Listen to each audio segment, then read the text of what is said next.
to fix anything because what else are you gonna use? Bandicam? So hello everyone, we're live. Me using Umineko. I would if it existed. Let me get that game to ya.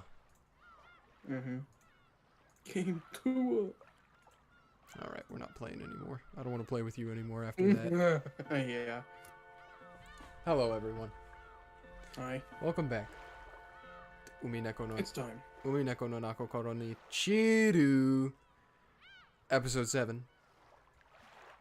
I don't know what episode of the full Umineko series this is. 50 something? 58? Question mark? Yeah. Yes, I just saw the thumbnail. Yes, 58. Do our little audio test as per usual. Yeah, do that. I don't know what episode of the full Umineko series this is. 50 I need you to talk in it. Wait. Sorry. Okay, no, I got both of us. Okay, All we're right. good. Audio's good. Welcome back, everyone. Yeah. Hello. Audio jungle. Audio jungle. Audio jungle. Audio jungle. I've run out of thumbnails, man. Yeah? We gotta get hurrying along. I'm out of thumbnails. I had to use a dang book for this thumbnail. I saw that. Is that why you've been wanting to do the Umi-thon? Just to get thumbnails? Not necessarily, but it you know, two birds, one stone. Yeah. Well, where we last were. What did last happen? Beatrice became Beatrice. Supposedly. Yeah. The the culprit. yeah. Wait, hold on. Wait. This The substitute actor that's monologuing the culprit in their flashback met Beatrice that looked like Gaap, but then the person became Beatrice, leaving Shannon behind. And by Beatrice just looks saying, like I Clair. don't want to do this anymore, I'm Beatrice now, and became Beatrice. They literally just said, I've decided this now. So... And yeah, Shannon apparently was like her best friend, and then Shannon lost all of her memories of her forever. And now she's like proto-Beatrice, because she just took the name Beatrice, but she's not quite our Beatrice yet. Correct. And then we cut to this. Back in the mansion. Otherwise, I think we just got a lot of intel regarding, like, the Fukuin house and the servants and how they operate. The fact that this culprit is very young and goes to school with Jessica. Yes. What else? This was 19... when all of the other servants were in high school. Well, all the other Fukuin house servants were in high school. Yes.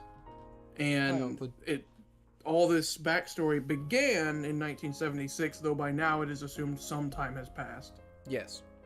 And I was talking about that too, because I was like, why is Shannon the way she is? Because shouldn't she be like 10 years older if we're going off of this?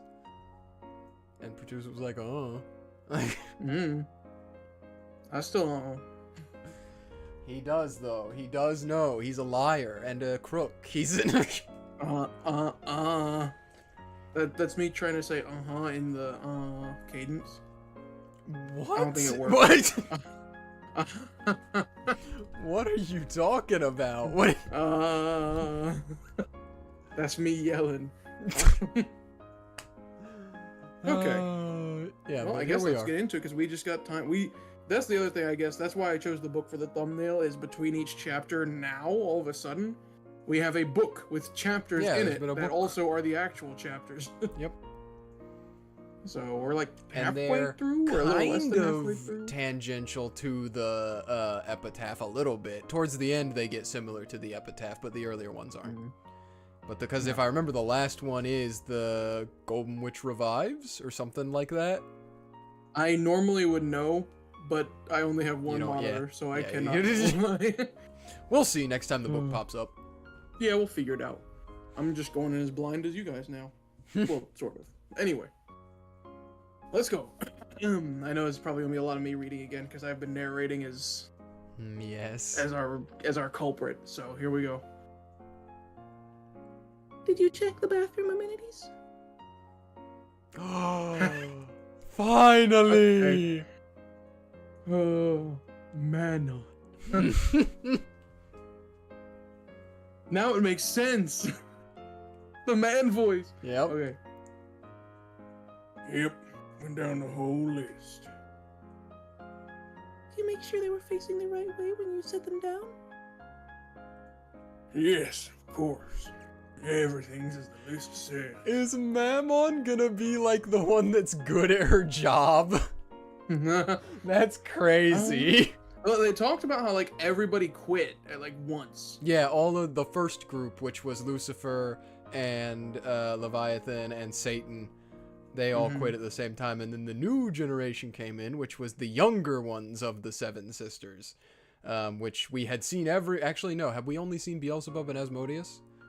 Yeah, No, they're doing Belphegor like was in the first group. Belphegor was in the first Yes, group. Belphegor was also in the first group. So now this makes all 7 of them. We've seen all 7 of them because we hadn't seen Mammon until now.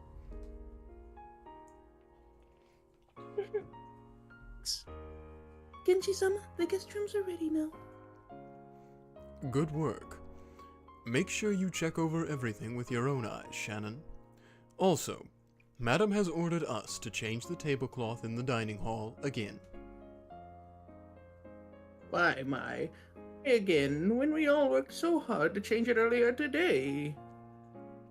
Oh, she's here. She's... Everyone scatter. Everyone... Yeah, true. The color of that tablecloth simply does not fit. Once I saw it against the backdrop of the room, I could see that it matched terribly. We should use a different tablecloth. Oh, and did you make sure to clean the chandelier in the parlor? I don't want Ava-san looking up and saying, "Oh, is that dust? And even a spider web? Again?" Do not worry. So this is most likely pre a conference. Probably. It has already been carefully cleaned and checked. I will now perform a final check on everything myself. Is that so? Very well. I will also check everything over at the very end. Shannon, take the young servants and prepare a new tablecloth. Try to find something white with a bit more of a clean feeling. Was that also last stream where we learned that Genji was a true real one? Yes. That or it was the one right Bad before. bargain. No, Yeah, I couldn't think remember. we did everything that was backstory stuff last stream. So far. I couldn't remember. I just Yeah. remember that it came to light what Genji did. Yeah. Yeah. Anyway. If you don't know, go and watch, because I don't want to say it at this point. Precisely. It would stain his honor. Yeah, as you wish. Natsuhi was even more high-strung than normal and walked about barking orders here and there. Even though the sky was beginning to get dark, the servants moved hurriedly about. I just want to be sure. Yep. Okay. Tomorrow is the annual family conference. It isn't particularly rare for each of the individual families to visit the island, but this is the only time that they all come together. Dang, they don't even like come for Christmas or something? I mean, Well, in Japan, Christmas is more... true. It's Boyfriend, like a girlfriend. Yeah, it's like their Valentine's Day. Yeah. It was the most important, but sorry, I'm just thinking like because you know they're a little Westaboo-ish because of Kenzo that maybe they might have been like, That's oh, Christmas. Maybe. Happy Thanksgiving! Yeah. Could you imagine? Yeah, we actually Yeah. celebrate Thanksgiving. It was Yeah. the most important day of the year for both the Ushiromio family and Rokkenjima. Natsuhi, who was short-tempered on top of being high-strung, kept ordering, that the servants redo this or that, since it really didn't look good after all. This would keep them going until late into the night. Now that Shannon had many years of experience, and Natsuhi had put her in a position of responsibility, she was called over many times to have strict orders showered on her. So, when Shannon finished her shower and lay down on the bed in the servant waiting room, she fell asleep almost immediately. That sounds like a YouTube poop. Shash. Shash. Oh, yep, okay. I can hear the sound of wind coming from somewhere far away. It's a bit different from the sound wind outside a room would make. Or is this Shannon? I don't know, and I'll adjust if need be. It's almost as though I'm sitting in a deck chair in the rose garden, turning over in my sleep with the feel of the wind in my hair. That's right, the feel. This isn't a sound, it's a feeling. Then is this a dream? Just as I was about to accept this theory, I thought I heard someone talking to me. We're about to find out if that was Shannon or culprit.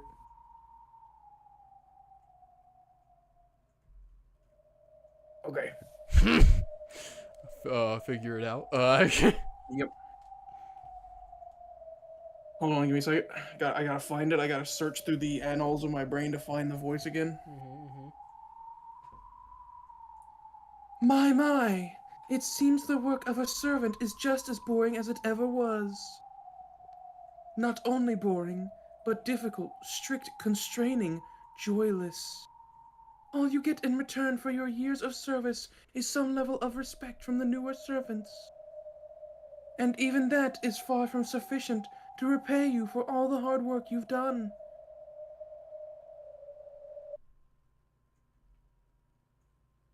I think it's still this one.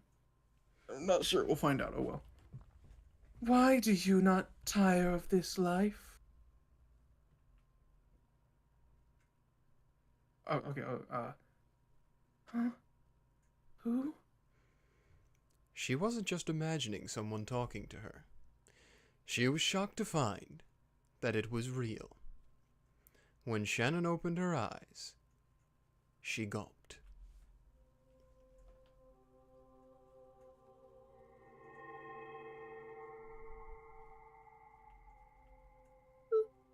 This place. She couldn't say any more. She was literally stunned silent. Shannon, who had been sleeping on a bed, was somehow in a rose garden.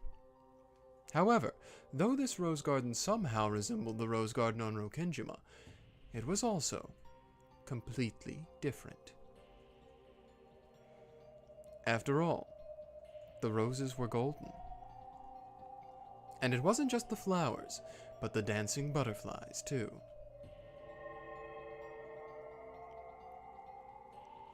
It was a golden rose garden full of mystery. Of mysterious beauty, what the heck, brain.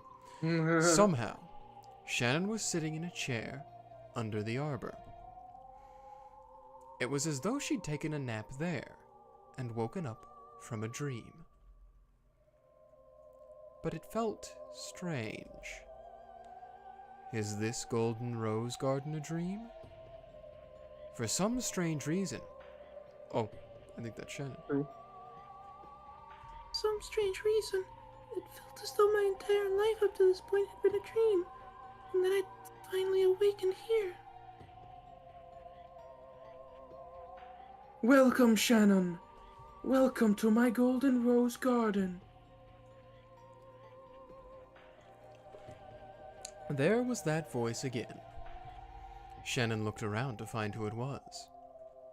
As she did, a golden butterfly landed on the seat across from her and instantly created a human form. Oh, I should have made that the thumbnail, golden butterfly. Oh well.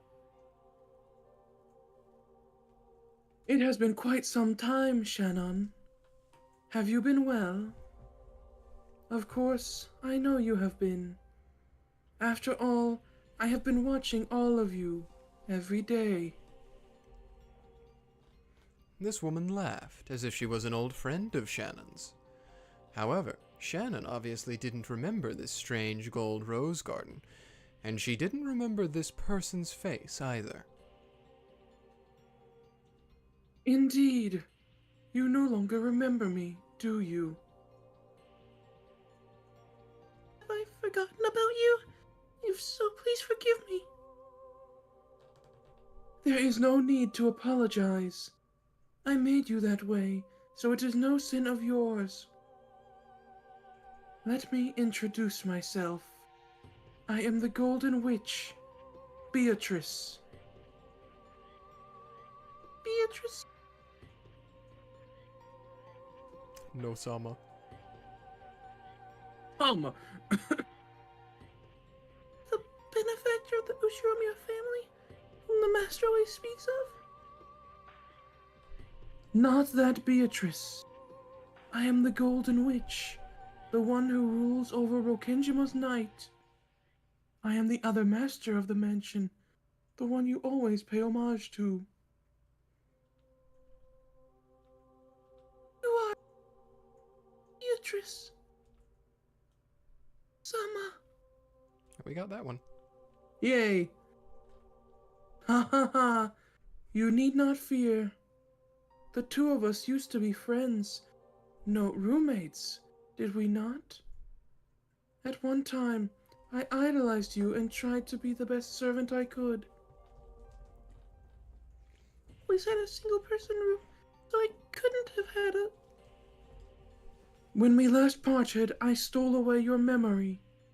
However, I have not forgotten that we were once roommates. Oh my god, they were roommates. I was really wanting to say it the first roundabout. I also remember that I was the one who destroyed our friendship and left. So as to not leave you alone in sadness, I erased all of your memories and the very world of our days together. I just made you an amnesiac and destroyed everything that was between us. Surely this won't cause any issues. Yeah, no, surely this will not cause any problems whatsoever.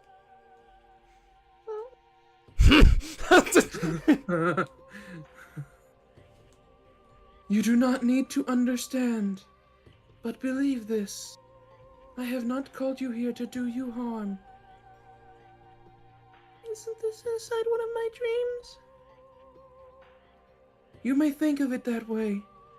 Strictly speaking, I beckoned your soul to my garden while you were sleeping, to invite you to be a resident of this world. Beatrice snapped her fingers, and a storm of gold butterflies all rose up around the rose garden.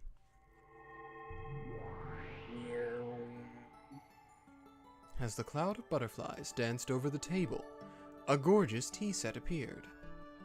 There were teacups and a teapot, more elegant even than those used by the Ushiromiya family. The tea was filled to the brim and had a sweet rose scent, one which Shannon had never smelled before. Before there was even time to be amazed by that scent, butterflies started gathering one by one on the table, and a tea stand sprouted right out of it.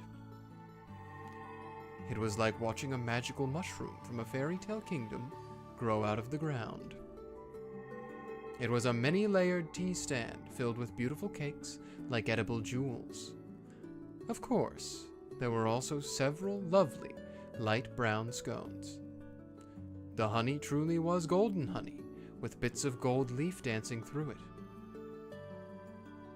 Metal. It seems the Ushiromiya family holds tea parties from time to time, but those cannot compare to mine. Incredible. I've never seen anything like this. Even if you did, it would only have been as a waitress. You are my friend. I need no waitress. After all, I am a witch. That is more than enough. Come, do not be shy. Stuff yourself to your heart's content. Thank you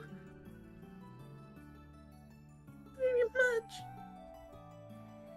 That was all Shannon managed to say. It would be hard for anyone to say much more after being suddenly invited to such a beautiful witch tea party. Let us begin with black tea. Hey, I've said a lot more after being invited to the witch's tea party. Yeah. The milk is fresh, and the sugar is so delectable that you'd almost want to eat it raw.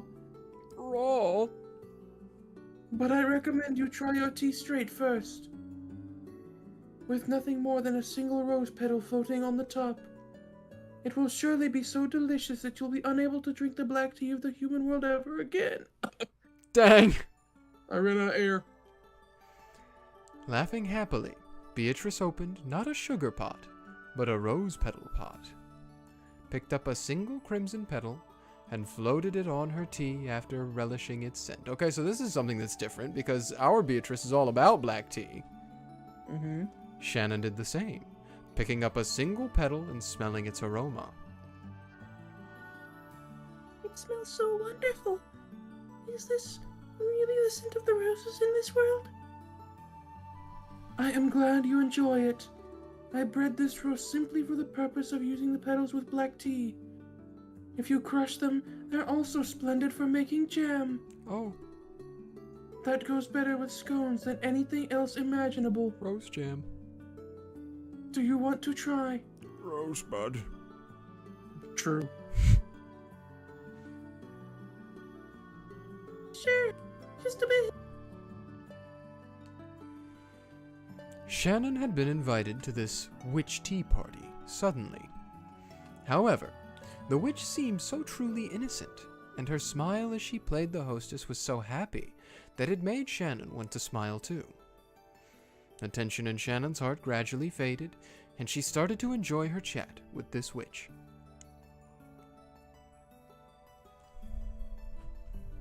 I was slurping. Servant work really is tiring. I remember it well, particularly cleaning the windowsills in the chapel. It feels like that's the only thing you can remember. Yeah. Curiously. So you worked as a servant once too? For a short time. You probably don't remember, but I worked alongside you. I was a clumsy fool who always lost things. You were my idea of a perfect servant, and the person I looked up to. I thought the witch took things away from you with magic, Beatrice. You weren't losing them.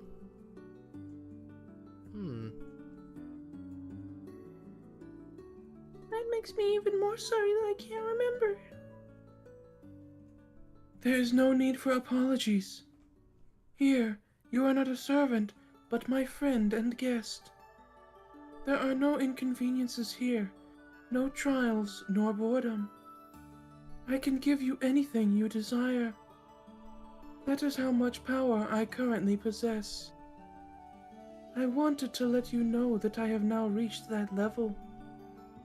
True, Onklid, by the way, about the, what if every time you had a roommate, they just erased your memories when they left? That'd be really funny. And honestly, I might invest in that. Great to you. For welcoming one with so few redeeming features in such an extravagant way. Think of it as a reward for all of the painful days you have withstood. Come, gold butterflies. Don't let my friend get bored. Show her a little dance. When you are tired of that, allow me to call the band to perform any song you would like. When you have tired of that, my refined familiars will show you some conjuring tricks. Fear not, for time is endless here, and I can grant your wishes endlessly. My tea party has no end. You know the meme where like something will happen and then somebody will just dance and do the Gangnam Style dance, just start it. Mm-hmm. That's what I imagine the gold butterflies do. They're all flitting about and then they just. Can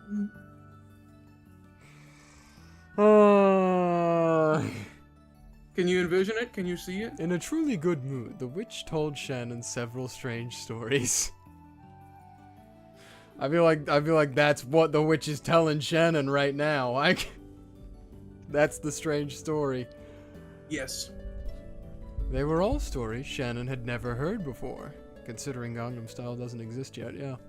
Very interesting stories. And they were all odd, bizarre fairy tales.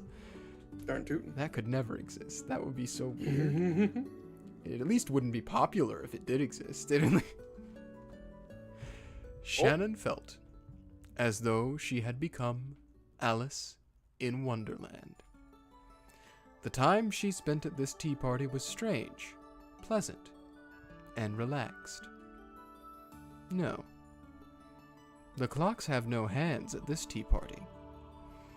So the time passed like a Sunday morning, when you can wrap yourself in a blanket for as long as you want.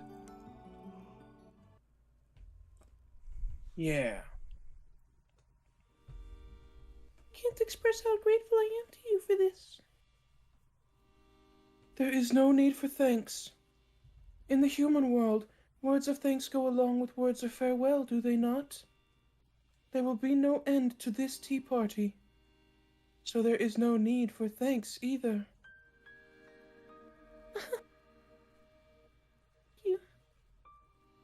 Thank you so much, Beatrice-sama, for this wonderful tea party.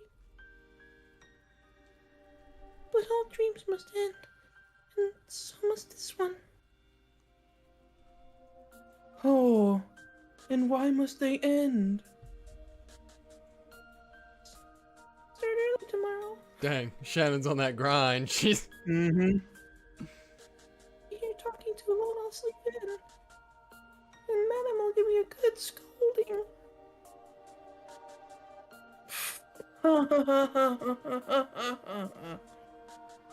Why are you so anxious to return to the world of that short-tempered Natsuhi?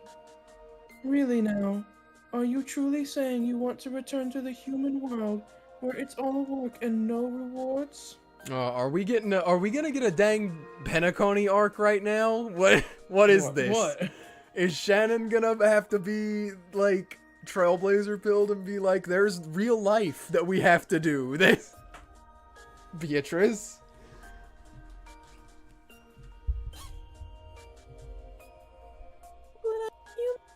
That's different. Can't impose myself on you forever. I think that may be the first time Shannon has just like straight up said that without having to jump through several hoops beforehand Yeah. to do that. She has said it before, but usually It's been required her after to steal she's- her yeah. resolve. It's been after she's had to be like, am I furniture or am I human? I don't know. She's never just been It's like, like- I'm human. I'm It's like from the Muppet movie. Am I a man or a Muppet? I guess I'm a Shannon of a non. Real. Also, I did double check that character's name was in fact just Manon. Not even two N's. We've come full circle. We've Yep. M for Manon. Manmon was what we originally made the joke about. Yeah. Now it's just Manon. Manon what? Me, Shannon. hopefully. It seems that you do not understand. I invited you here, but I have no desire to chase you away again. Sorry, this is really breaking the mood, but me saying that it brought me to another thought experiment. Just like I did last time with the, like, would you Yeah. call me Lucifer thing. This one is, if a girl that, like, looked like one of the 7 Stakes of Purgatory, and definitely was a girl, like, it's not a trick or anything, it's not a trap. They are a girl, and they look like that, or, like, your preferred type physically came to you, but had that, like, the Manon voice. Would you do it? Would you? Yeah. You would? Hands Okay. down. Okay, I feel happy because I would too. That is something I can so easily deal with. Yes. I'll just be like, listen, babe, I'll be the one going Carol, okay? No, she has the most beautiful bass voice, produce it. You just... True. That's true, though. Okay, anyway, we can continue now. Sorry. Yeah.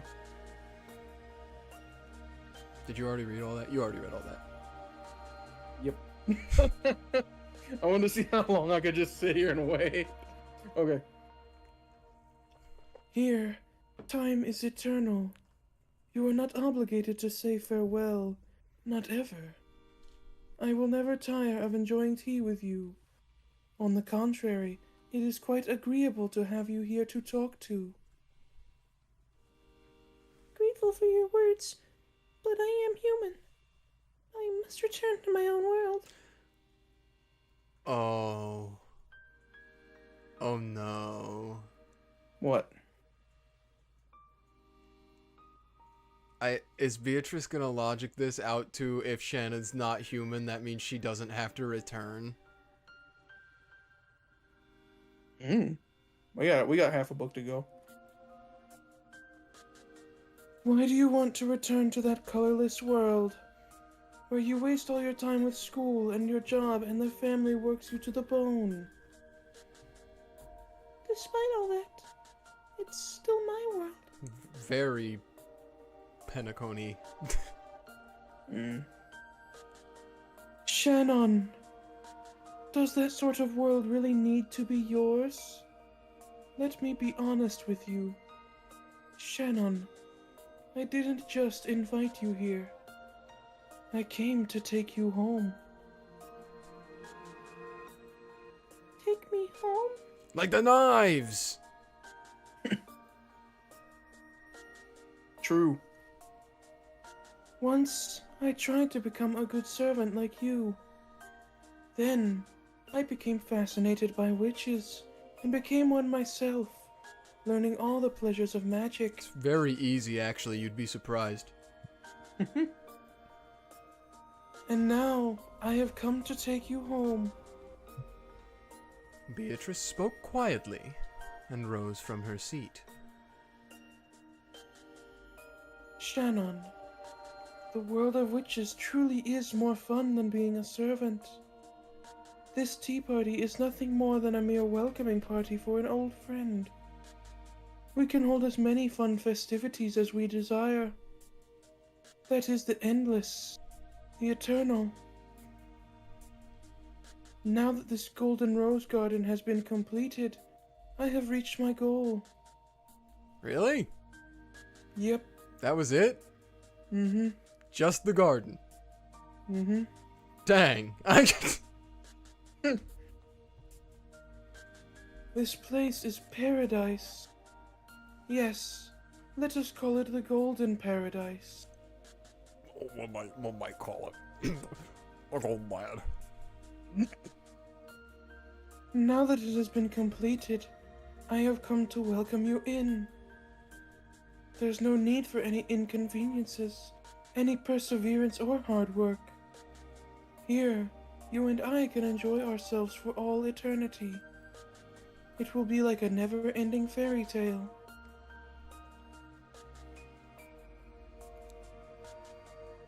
Truly grateful for your splendid proposal.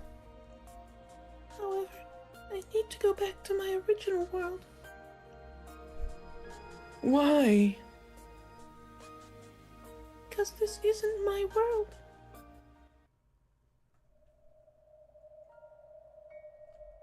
I acknowledge it.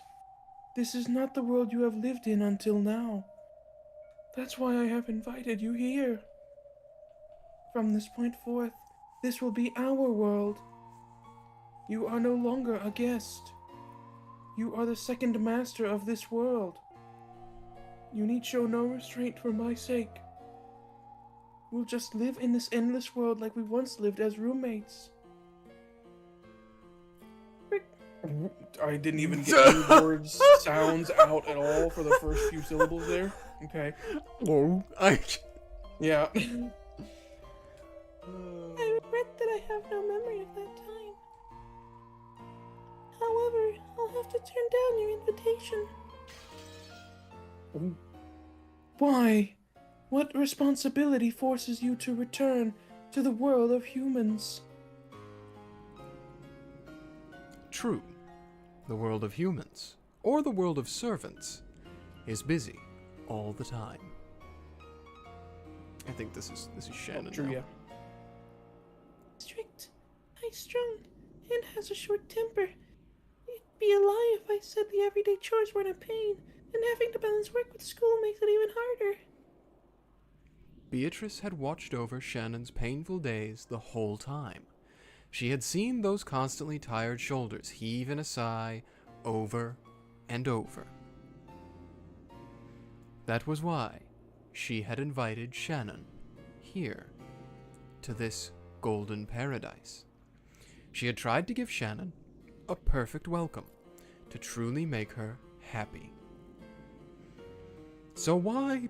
Oh my god, sorry, I had to yawn. Ugh. So why had Shannon selected her original world over this one? Beatrice was overcome with shock and completely unable to understand.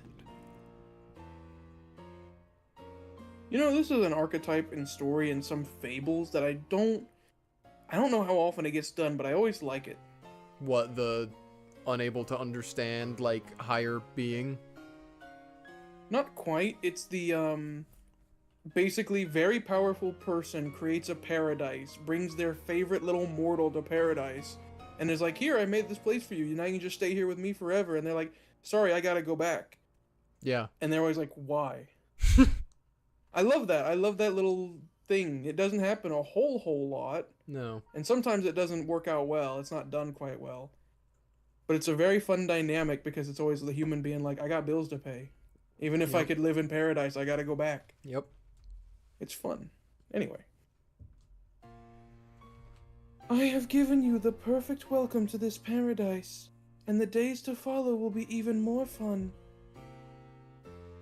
So since you still choose the human world over all of that, do you find something there that is even more fun than the pleasures of witches? Perhaps someone? That's right.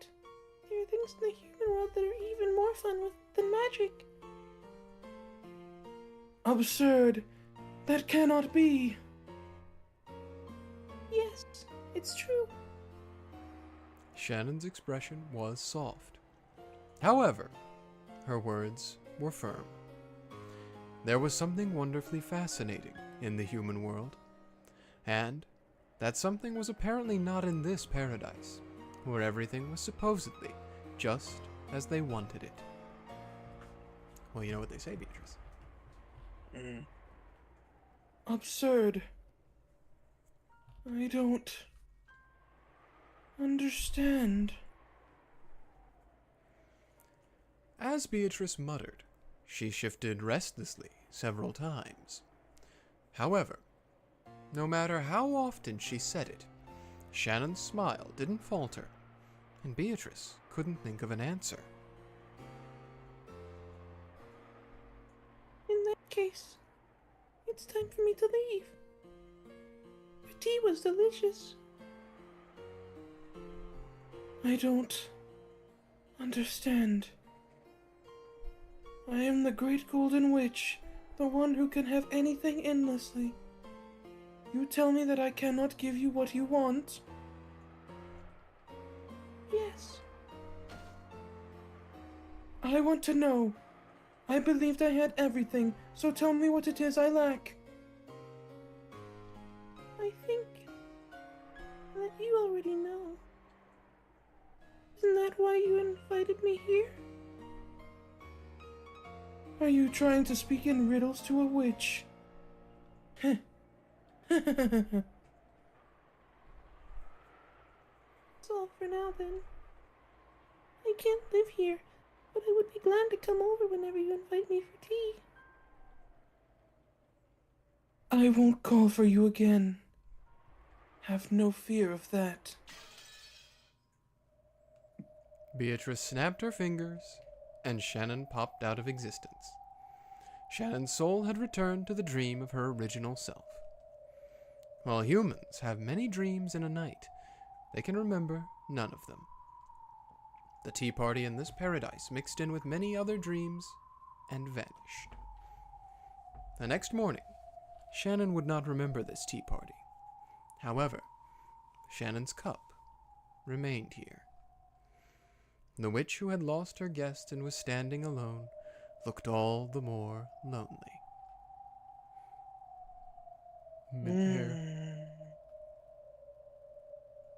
The witch dug her fingernails into the tablecloth. Uh-oh. That grimace as she bit her lower lip made it clear that she still hadn't solved the puzzle Shannon had left behind, Yeah, how does it feel? How's it? Mm-hmm. Oh. Gaap, hi. Beatrice says no need to worry about it. A black hole opened above Shannon's empty seat, and the owner of that voice fell out of it. I do worry. Ah, come on, how could she say it with such certainty? Maybe she just wanted to get back to sleep quickly, since dawn is coming soon. What pleasure could Shannon know that I do not? What is this something that can be found in the human world but not in my paradise? I don't understand. I want to know. Thinking about complicated stuff will just fuel your headache. It'll just give you a headache. Yeah. I can be of service in Shannon's place. Let's enjoy a tea party together. I don't feel like it anymore. Uh-oh. She's upset. I'm bored of having tea parties with you. She's upset. This happens like every other episode. Shannon interacts with Beatrice, and then Shannon's like, I am happy and content where I am in life. And then Beatrice is like, and that makes me angry. Yeah. It's very reminiscent of, what was that? Was that episode 2? Yes. Whenever Shannon was making Beatrice really mad by talking about loving George. Yes. Which is still something that hasn't been completely solved as to why it makes Beatrice that way, but we're getting little glimpses at it now, I suppose. Mhm. Although I still don't think we have the full picture, so to speak. Not quite. Oh, she's cranky. The witch shrugged and laughed, then took a bite out of a scone. Do you think demons eat scones vertically? I mean, I don't want to call other like human beings that. I wouldn't go so far as to call them that, but there are some people that probably do, yeah. Yeah. Vile. She then blew into it, and it swelled up like a balloon before finally popping. Golden ribbons and butterflies flew out, but Beatrice didn't appear to notice. Aww. Gaap's trying her best. Yeah. I would have laughed. I would. True. Me sitting at the table mad, and then Gaap does that and me going, Yeah. do it again, do it again. Do it again. Okay. Just what is it that I do not possess? What?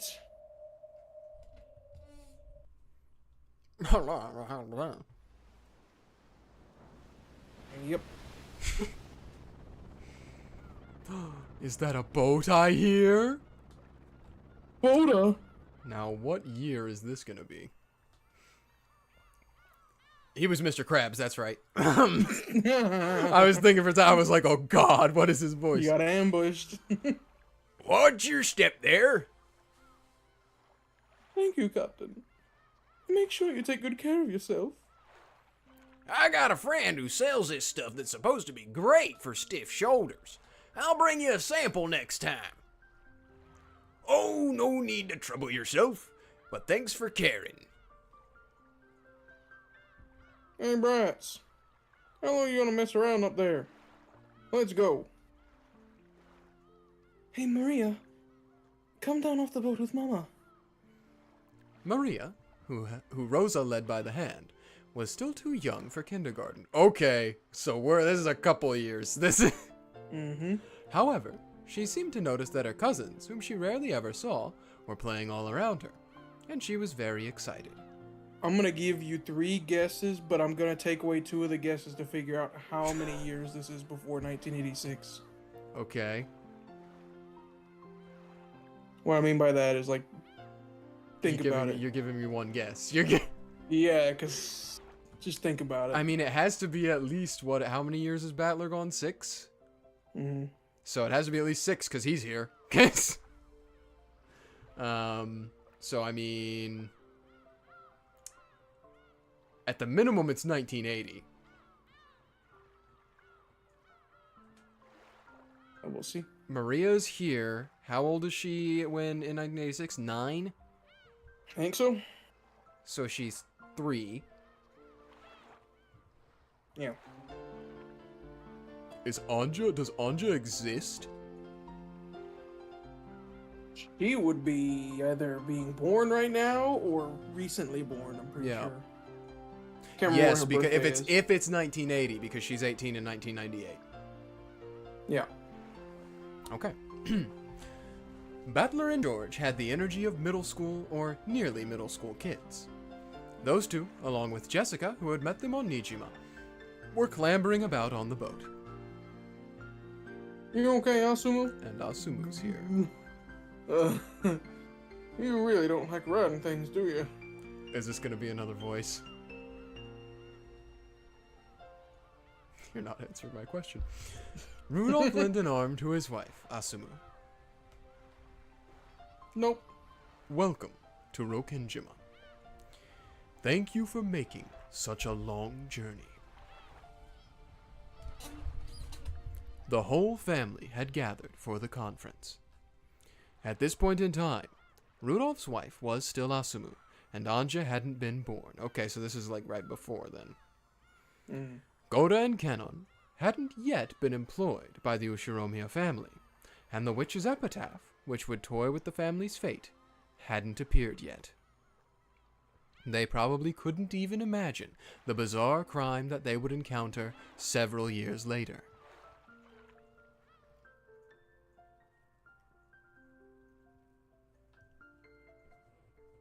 It looks so wrong, doesn't it? Why, Like, there's supposed to be why a do they just painting have a space there? Like, Anyway. Grouse-sama, madam, the family has arrived. good. Should I call for father? Please do. I will go welcome everyone. Oh, Shannon, who cleaned this window frame? It still has dust on it. Quickly, wipe it off. Which madam? Oh, this is probably me, if I had to guess. Yeah, I think it's Beatrice. Yeah. Oh, come on. Natsuhi's making her work so hard again. Just what good does she find in such a limited, ulcer-inducing life? I wanted to know.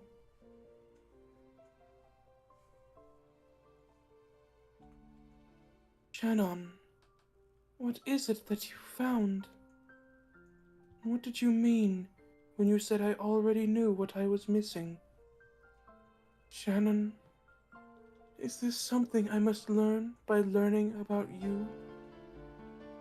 It's like poetry, it rhymes. Mm-hmm. I do love this song. This is Hope. I love Hope. What's different about the day of the family conference on Rokkenjima? It's gotta be the noise. There's never this many kids around. Hi, George. Hi, George. It may have been a tension-filled day for the adults, but to us kids, it was a wonderful day. The only time we got to see all of the cousins we loved. Hi, Battler. Hi. Yeah. In the summer, we'd play with our cousins on the beach, and even in the winter, there were plenty of games we could play. The family conferences were tons of fun for us. I'm assuming, yup. Same here. Mom was always yelling about how there must be no mistakes, but to me, it was just the day I got to play with all my cousins. After all, there's usually nothing at all to do on Rokkenjima. Back when I was still a little brat, I was always jealous of Jessica, getting to live on this huge mansion with a private beach. But now that I try putting myself in her shoes, it must have been a pretty constricting place to live. Probably. There's hardly anything on Rokkenjima.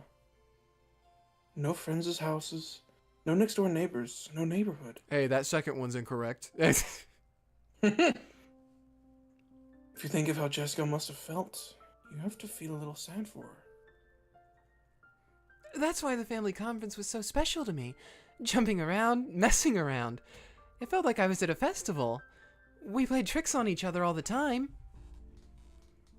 If the adults always talked about adult things and told you to go play somewhere else. about the same age. We got same age. Isn't that crazy, Zephyr? Isn't that silly? Let's try it again. Then you were 3 cousins at about the same age. Yeah, we got that one. It's crazy. Of course you'd horse around. No, not the 3 of us. The 4 of us. But I thought Anja wasn't born yet, and Maria was still too young to play with you. Oh, Fur. You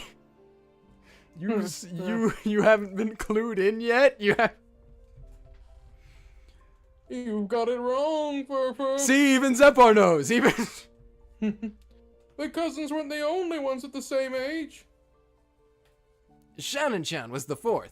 She was about the same age as the rest of us. Mom was always going on about not talking with the servant kids, but Shannon and I started to get close. After all, she was the girl closest to me in age on Rokkenjima. All 4 of us played together. We played at every family conference. Right, Shannon?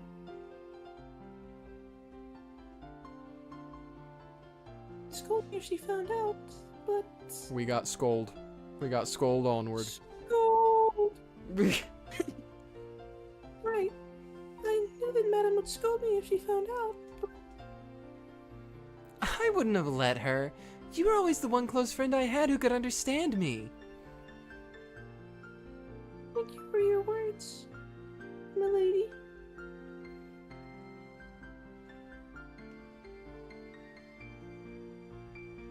This is... I think that's you. Okay. I simply could not hide my shock. How had she formed a relationship with the children of the family, despite being only a servant? Natsuhi had probably been very careful to prevent such a relationship. However, it's no surprise that Jessica, all alone on this island, would want to be friends with a kid her age. And Shannon was also alone on this island, without any friends her age. Though they both understood their relationship as master and servant, they somehow managed to strike up a friendship. Then, at the family conference, Jessica had introduced Shannon to George and Battler. All of the adults had their hands full with their complicated discussion in the mansion. During that time, Shannon was able to set aside her role as a servant for a little bit, acting her age with Jessica, George, and Battler. I didn't even know that Shannon had constructed this new world so quickly. As a butterfly hiding in the shadows, I observed this new world of Shannon's.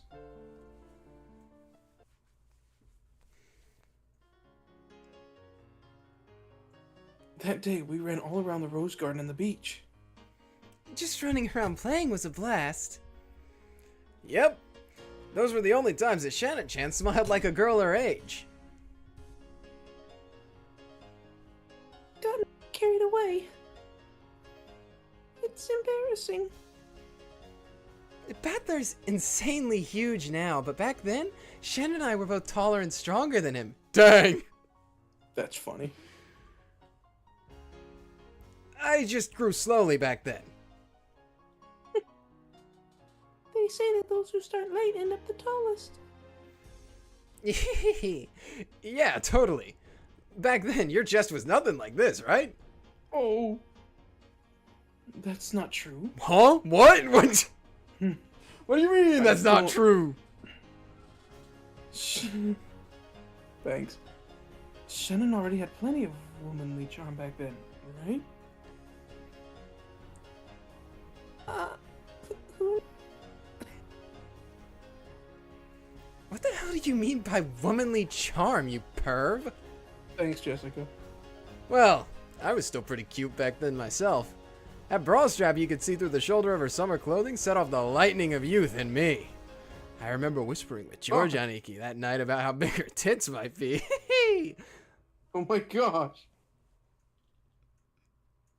Is it true, George-sama?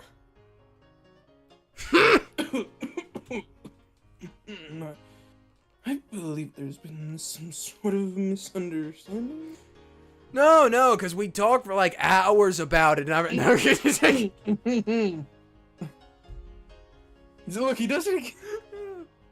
All I remember was lecturing him as the older and more knowledgeable cousin about the differences between how boys and girls grow. And so, rather than dirty talk with my cousins later on, it was instead a sign of healthy growth and Yeah, I remember all of us cousins talking about stuff like that until midnight. About how apparently someone in the next class had kissed someone else. Or how you held hands with a girl you liked at summer camp. And about so-and-so and who you thought probably liked you. Stuff like that. Damn it, it's so embarrassing it makes me shiver. Isn't that nice? Another sweet page in the book of adolescence. Sorry, I was sipping, and then I also made a noise in the furfur voice. The most pure love comes when boys and girls first start noticing each other. I think we should do a cosplay of those two. No. Okay. They will forever remain in my brain. Yep, alright. That simple, pure desire just to be around someone of the opposite sex. The noble first loves. Just wonderful. A bunch of kids thinking and talking about the world of love. That sort of thing really happened? Hey! Don't play dumb. You were the most absorbed and curious of all of us. Sitting there till even your ears turned red. I was not curious. I was just surprised at how much everyone knew. And, That's right. Shannon always played dumb the most, even though she was the most interested. She was the biggest pervert there. Right. it's not true. It's true. I hate you, milady.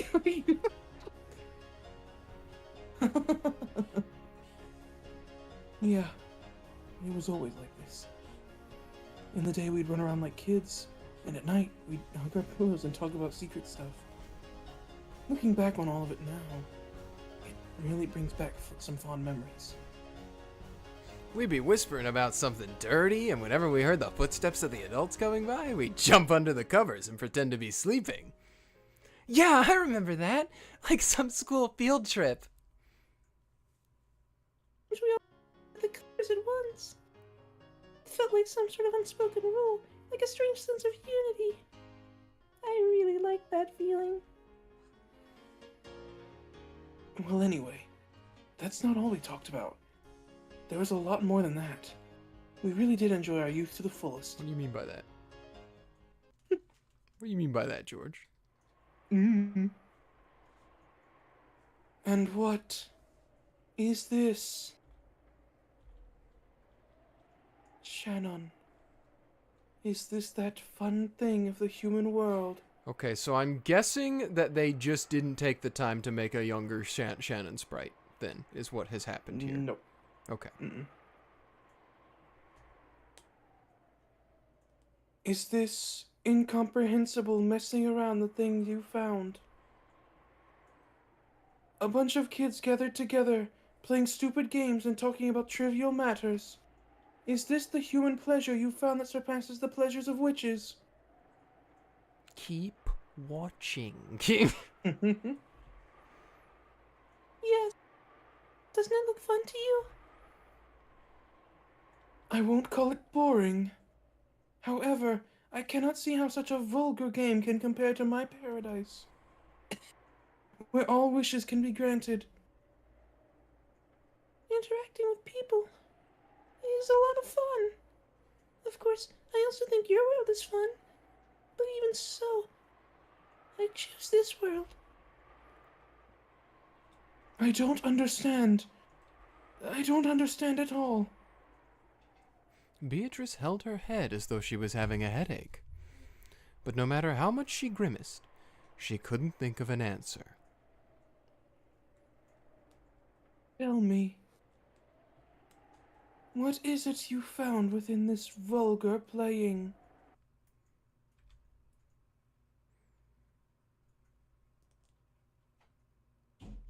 If you said it, we got none of it.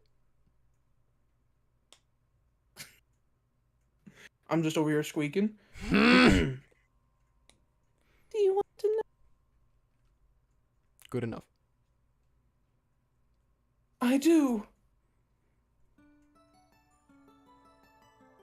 Yeah. Also, we didn't hear that. Dang it. Oh. How many times do I have to say it? Love!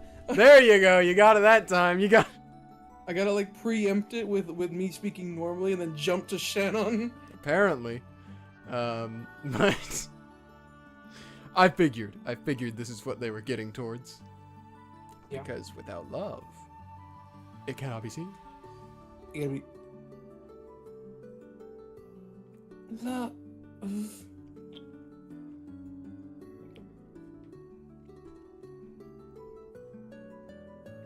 Notice how the world from great. Oh,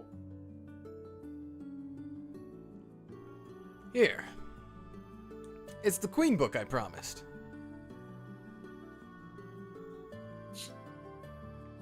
We got the CH of much. We got... that's crazy. Okay, ready? I'm talking. Thank you very It didn't like very. We got everything but very that time. I don't know. It's You not can like in imply. Shannon today. It's not like You in can Shannon imply. today. It was Zepar before. Now it's Yep. Shannon. Be happy to borrow it. That's okay. You can keep it, Shannon-chan. I've already read it.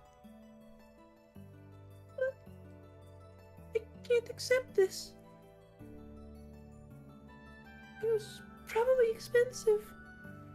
It's just something I got for a few hundred yen at a bazaar. Don't worry about it. I'd rather if you read it quickly so we could talk about it. It's fun to talk Rattler? about this sort of thing. Huh? Rattler. Oh, I don't know. For some reason, I thought you were stopping me. It's fun to talk about this sort of stuff with you, Shannon-chan.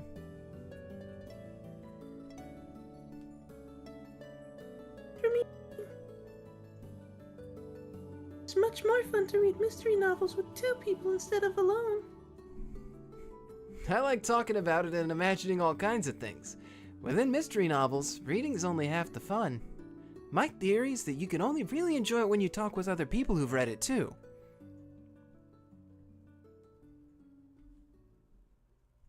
Shannon. Is this Must me or you? Is I think it'll be me.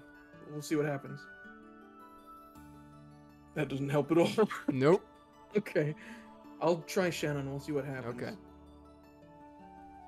Relationship began when we realized that we both read mystery novels. Although it could also be past tense and be read, but I think it's active, so it should be read.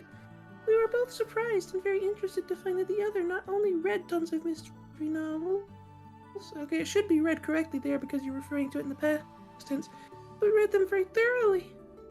It got every I word know of the that. haters. Did it really? Yes. Crazy. Listen, I came well equipped. The haters like to say, actually you should have said read. So I was ready. Then it's been like this. Separate from the games we played with all the cousins, two of us met together for some time alone. At first, it was like a sort of contest to see who knew more than the other. However, eventually, this turned into respect for how much the other had read and how deeply they were able to think about it. Respect. Trust. Those emotions made our friendship even stronger. Of course, all of that had still fallen within the category of friendship.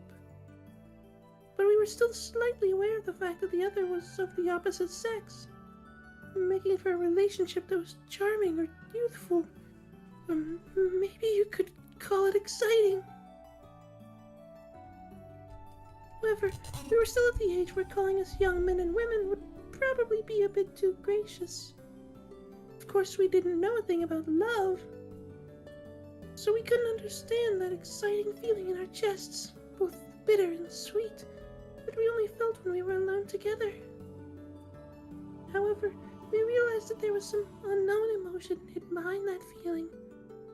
And as our hearts raced, we had our hands upon the door. That was the exciting age we were at. So, at some point, our discussions about mystery novels became just an excuse for us meeting alone. There are many mystery novels that care much about the why-done-it. The why done it? You mean the culprit's motive? Yeah, there are 3 points you need to figure out in a mystery novel. The who-done-it, the how-done-it, and the why-done-it. A lot of mysteries deal with the first 2, but surprisingly few worry about the final one. Well, I know about many works that take great care to have the culprit confess his motive after he's been found out. But it has to be something you can reason out before the culprit confesses, or it doesn't count.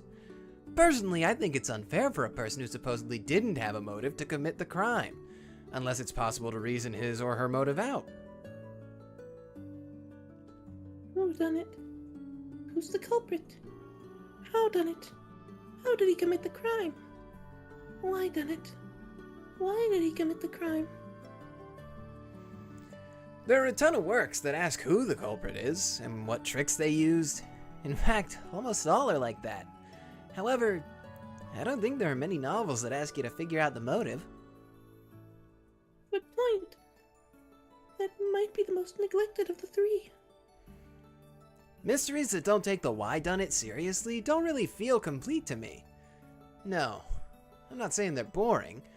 It's more like they're missing the most important part. Most important part is missing? The heart. The heart is missing. The heart. I think the human heart is a really important thing.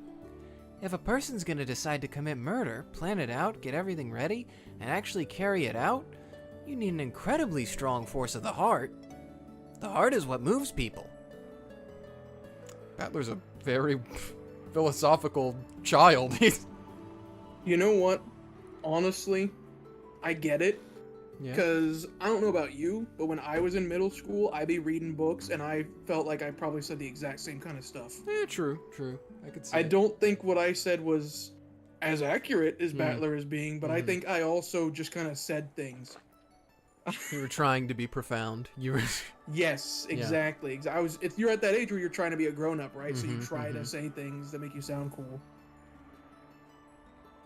In other words, only the heart can kill a person. Beatrice is Battler's heart. No, I'm kidding. When emotional upheaval grows strong enough to make a person want to kill, the result is the tragedy called murder. If we turn it around, does that mean that the true way to close in on the crime is by searching for the heart that brings about the tragedy of murder? Only the heart can kill a person. So if a person has been killed, you must search for that heart. That's what he's saying. That's why.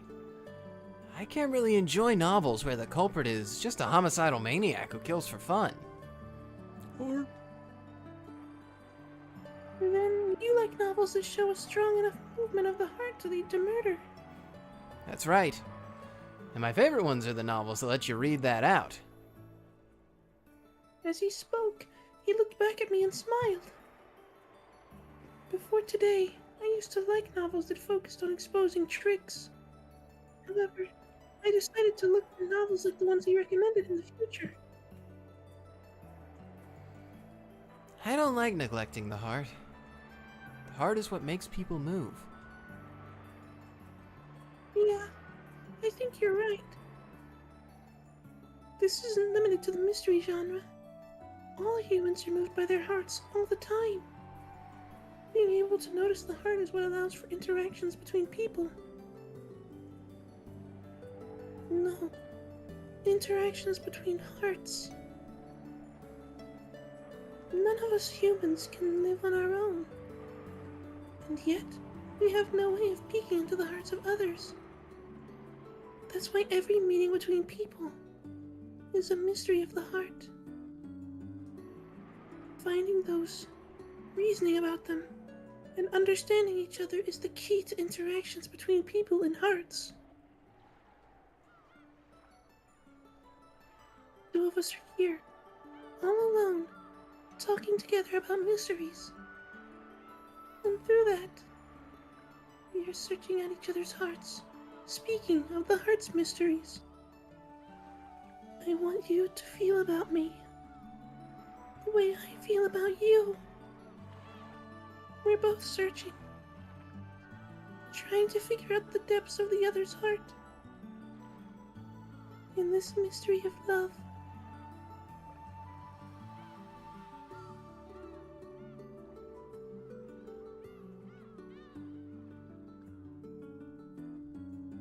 Young love. How beautiful. Oh, look how late it's gotten. I wonder if Aniki and the others are waiting for us. Yes, we should probably go back soon. Time seems to fly when I'm talking with you, Shannon-chan. You seem to be speaking the words of my heart. We were thinking the same thing. The same words came out. I wish we could talk together like this forever. I hate clocks. Same here. Talking about this stuff with you is the most fun part of coming to Rokkenjima. I saw that his smiling eyes were looking right at me. I turned away. I couldn't let him see my suddenly red face. If only I could leave this place. Be able to read so much more. The Bookshop book. on Nichiro. Oh, sorry. Hey! Go. I'm just so used to being the narrator. I'm just. Yeah. The bookshop on Rokkenjima that I go to and the bookshop he goes to in the city are on completely different scales. Book exchange between the two of us had become completely one-sided, with him giving me all the books.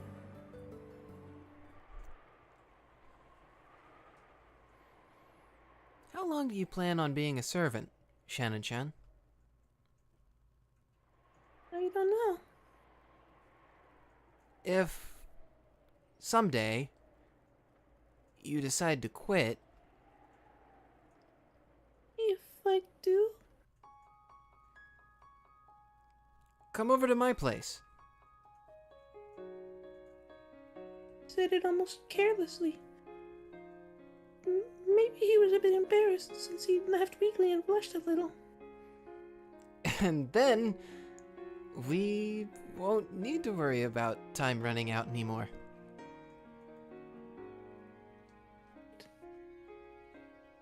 We could be together as long as we wanted. Secret dates on this island only happened a few times a year. And even when they did happen, it was only for a short, uncertain period of time. It wouldn't work over the phone or with letters. We can only talk about our mystery when we're standing together like this. I know that day'll come someday. Think it will? Yeah, I'm certain of it. Certain. Is he certain? When that day comes, I'll come for you, riding a white horse.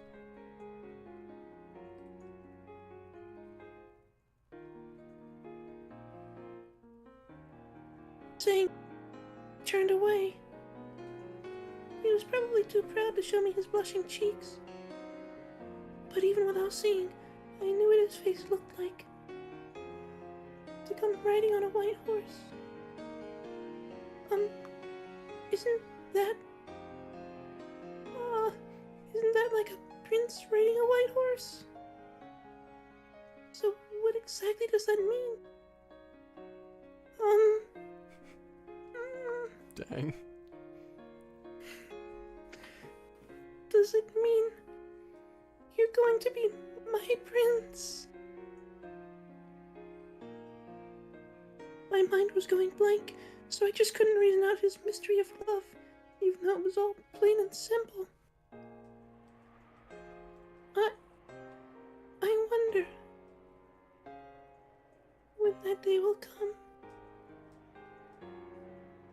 Anytime you're ready. We didn't catch that. We didn't. Oh, okay, let me try one more. Yep. My heart skipped a beat. So sweet, yet it hurt.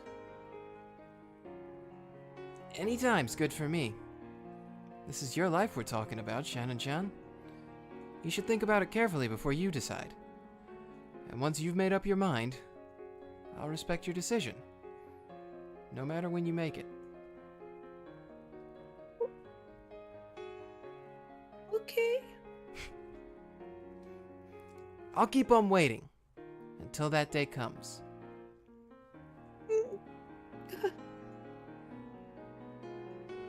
If only I had been a bit more foolish. Courageous. I could have said then and there that I was already prepared and asked him to take me away from this island right away. Honestly, I feel like Rudolph would have. I feel like Would Rudolph let it would have been happen? like, "You go, son. You go." That's my boy. Who knows, right? Who knows how it could have been?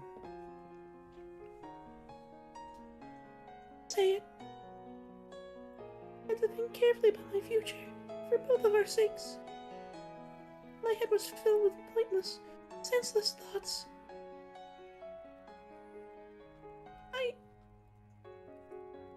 I'm glad. Thank you.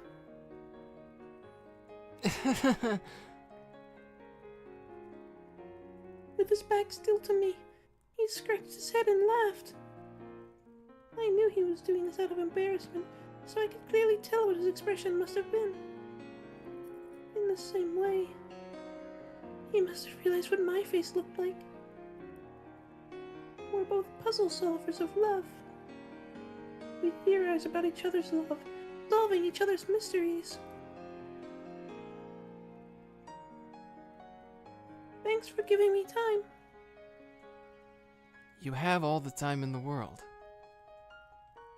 No. I'd feel bad if I kept you waiting too long. So, I've decided. No, I should say that I will decide. I don't mean that I'll quit my job today, right now. Yes. 1 year. 1 year from now. If a year after now, you still feel like coming for me on a white horse. And me too. If I still like you a year from now, I'd like to dedicate the rest of my life to you.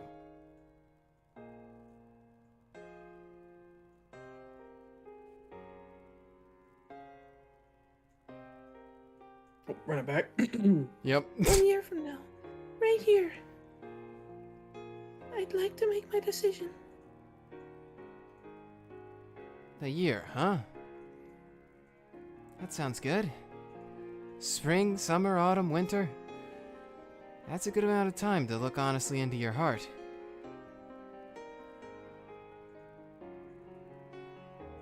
Nope. Okay. So, next year, please, come for me, okay? Yep. He responded to my cowardly determination with a quick, strong answer. I'll be waiting for that day to come. Yes. You waiting too. Make sure you come, okay? Oh no. Yeah. Don't forget. Come here next year, okay? Yeah. I'll come. That's for certain. I'll meet you. Here. It's for certain. Oh, no. That's not even the end of the chapter. I see.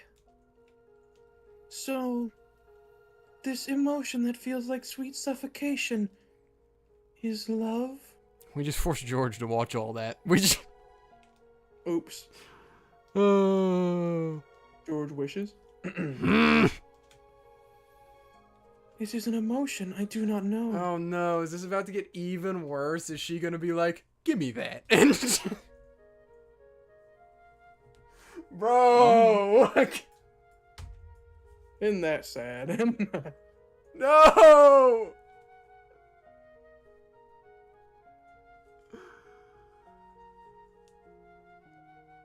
Hello? Yeah. Oh, okay. I was just...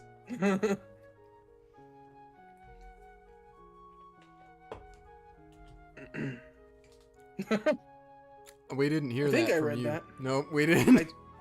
Well, I know I read "It is an emotion I do not know." I thought that I also already read "One I do not have," but if not, I'll do it I anyway. didn't hear you read one I do not have. Okay. One I do not have. Though my magic can grant any wish, though my paradise can grant any wish, that thing I cannot have, that incomprehensible emotion, that burns like fire, and yet, madly, one wants to hold it close. All I know is that no matter how great a witch I might become, I cannot create this emotion. It must be given by another person. You need two people to make a world, you need two people to blah, blah, blah. So we gotta give it love. For the first time, I realized that I wasn't all powerful. And I knew what Shannon had discovered in the world of humans. This emotion. It's just too much. Once you've felt it, there's no forgetting it, is there? Flash cut to Kenzo. Yeah. Actually, don't do that right now. Just in case. Don't. Shannon, you win. Love, is it? It may be the most important element, and the one that I lack. Shannon, I'll watch and see how your love develops. So please, teach me more and more about this new emotion. That's the chapter. And it was called A New Element.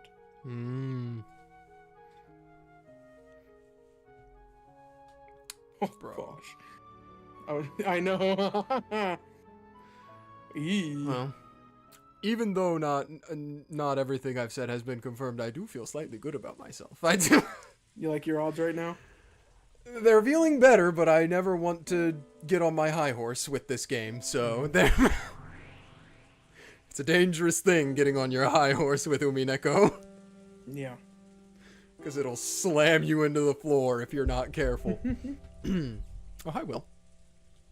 Hi. Oh. Hi, Leon. That's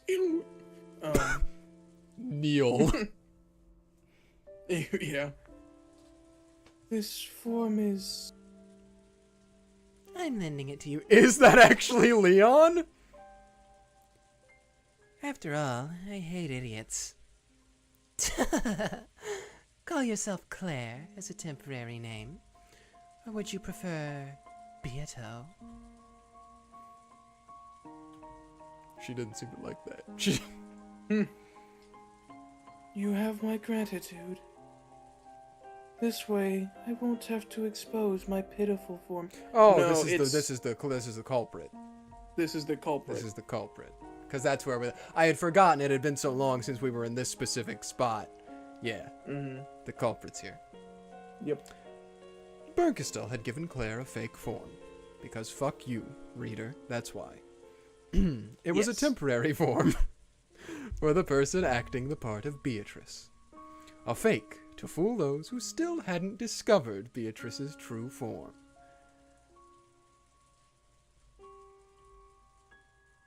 Oh, sorry, technical difficulties. My microphone fell down. Yeah, you're good. Then, is this a tale about me in another world? Look, Leon, it's you! Oh. Leon, this is indeed a tale of you in another world, and also my tale. Tale of a world where I live as a witch, not a human. Am I a pretty girl? Right? You're beautiful. Yeah. Kawabata? I am capable of imagining what-if scenarios for my own life. However, the tale you tell is beyond anything I can imagine. Even so, it's the life that another you has led. But still, that doesn't mean I can accept it easily. Leon suddenly yelled and looked at the floor. Leon already knew. Because of the fragments lent by Bernkastel, Leon knew. There was a different world, where Leon lived as the Golden Witch, Beatrice. And in this world, eventually, on the day of the 1986 October Family Conference, she would be the ringleader of a terrible crime. Even if it is a different world, you're saying that I get my entire family and all of the servants involved in a terrible crime that I'm the mastermind of. How am I supposed to deal with that? I mean, we could do it here. No. Oh. Be quiet, listen, and figure it out. Clair Bernardus is talking. Listen and learn. In a different life, I end up as a servant. And if that wasn't enough, I suddenly become a witch. Hey, what's wrong with the servant part? What's And then I eventually carry out several terrifying murders. How am I supposed to understand that? Yeah, I see where you're coming from. I doubt anyone could understand. This person here thought that no one would ever understand. That's why you're here. That's why Bernkastel brought you two. Two people who never should have met. Together like this. It's not like I had any deep reason for it. It was just a whim. This is a motive that no one else can understand, Leon. So you need to be the one to understand it. I'm not the main character in this tale. You are. I'm just here to help you understand. You said that you understand the culprit's motive. Yes. Is that motive a satisfying explanation for why I'd kill my entire family? Who knows? That's for you to decide. True will. Even if I say it's satisfying, that doesn't mean it'll satisfy you. You have to decide that for yourself. I really don't have a clue what's going on. I've seen several crimes called game boards that Beatrice supposedly carried out. And now I'm hearing another me talk about a different life from mine. But there's no connection between that and the crime. I don't understand. I do feel like we still have some stuff to get through. That book, we were in the middle of it. Yeah, the Bernkastel kind of cut us off. We were halfway through. We were... At this point in the tale, even I could not have dreamed that I would eventually carry out such terrible crimes. I would invent such terrible crimes. True, it works, it works. In fact, even if I had been able to dream of it, I did not have the power to commit those crimes at that time. Which is why the witch was weaker in the past, because you could only do magic if you have the ability to do it and of it. Probably. Thanks, Will. Your misfortune probably came when you solved the epitaph's riddle. What? What do you mean? Huh? I didn't even consider that as a possibility. Oh, the layers, brother. The layers are just beginning to get peeled. You mean that epitaph about the hidden gold which grandfather supposedly And wrote? that's because she owns all the gold! Bro! I told you it's gonna tell you a lot. There exists a system for gaining different accomplices for each crime. Reasoning can lead us to the possibility that the culprit possessed a vast amount of money. We can also envision another system, which involves inviting all to the Golden Land and making all loves bear fruit.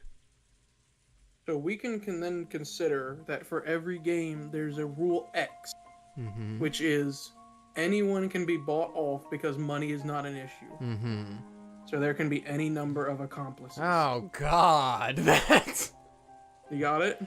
Okay, so that means that literally anyone can be an accomplice, but that doesn't necessarily make them Beatrice, because they're bought off by Beatrice. Correct. Oh, God. That makes things so much more complicated. Don't think about it too much. You'll just get a headache. Give me a headache. Let's I just don't keep going. So it wasn't just the motive. You've already seen that far as well. That's the answer to the final riddle from the fourth game. Who am I? Your greatest misfortune was solving the epitaph, reviving as the Golden Witch in the truest sense, and gaining magical power. Looking back, was that really misfortune after all? I do not know. However, as long as the fact that Battler's son returns in 1986 remains unchanged, some sort of tragedy would certainly have occurred. So Battler being there is the reason the tragedy happens? Mm-hmm. Okay. This has happened time and again, where you ask or say something and then Will answers That's you. right. It's getting funny. That's right. If Battler had returned a year earlier or later, that incident might not have occurred. Okay, so it's not just if Battler is there, it happens. It's specifically 1986. Yep. Interesting. I'm gonna guess this is Will, because he's like, oh no, wait. So at this point, or No, some small incident probably would have occurred, and it would have been a mysterious, impossible incident, which no one could have explained. But even so, compared to the Rokkenjima serial murders, it would have been a tiny thing. Why specifically 1986? If Battler-kun had returned a year earlier or later, then what? We're going off of Shannon theory. She's just so embarrassed she kills his entire family. So that she doesn't have to be like, I'm actually marrying George now. yeah.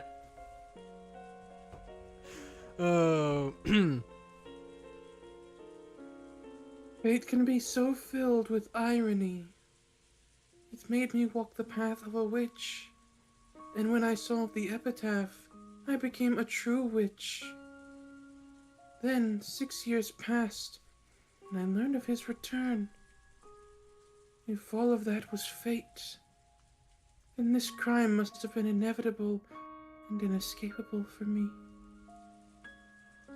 In 1980, okay, it was 1980, Battler was resentful because of the death of his mother, Asumu, and his father's remarriage that came too soon, so he left the Yoshiromiya family. For 6 whole years, he had no direct contact with them. He convinced his grandparents on his mother's side to help him and went by his mother's maiden name. Then, when those grandparents passed away, he finally made up with Rudolph and returned to the Ushiromiya family again in 1986. That bad luck gave birth to your motive for the crime. I did wonder, why after 6 whole years did he finally come back? I understand. In a way, it would have been better for you if he had never come back.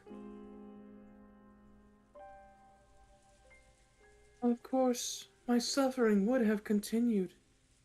However, I may not have tainted myself with the unforgivable crime of mass murder.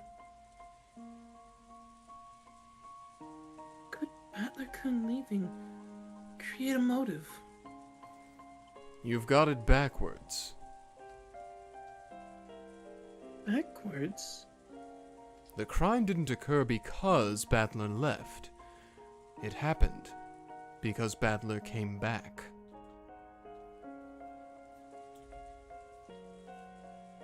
The more I think about it, Ushiromiya Battler was quite a disagreeable man. More than anything else, because he never realized that the outbreak of the crime was his fault. He did remember, in the end. However, that was long after you gave up and disappeared. If that is so, then it would give my heart some peace. I don't have a clue what you two are talking about anymore. Didn't you watch episode 5 and 6, Leon? Didn't you? You read all the fragments, you... But I'd like to ask you bluntly. I want to know, what on earth happened to you that made you decide to commit a crime? Yes. That is the most important part. It's just like how Ushiromiya Battler respected the why-done-it in mystery novels. That's where the answers to all the riddles are hidden, both in the Tale of the Golden Witch and the game. In that case, allow me to continue. 1980. 6 years before I resolved myself to committing the crime.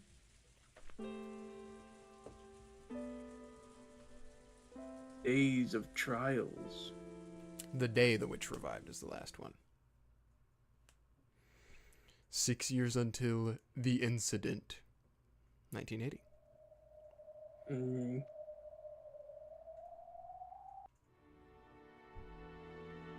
Sama? Has left the Ushiromiya family?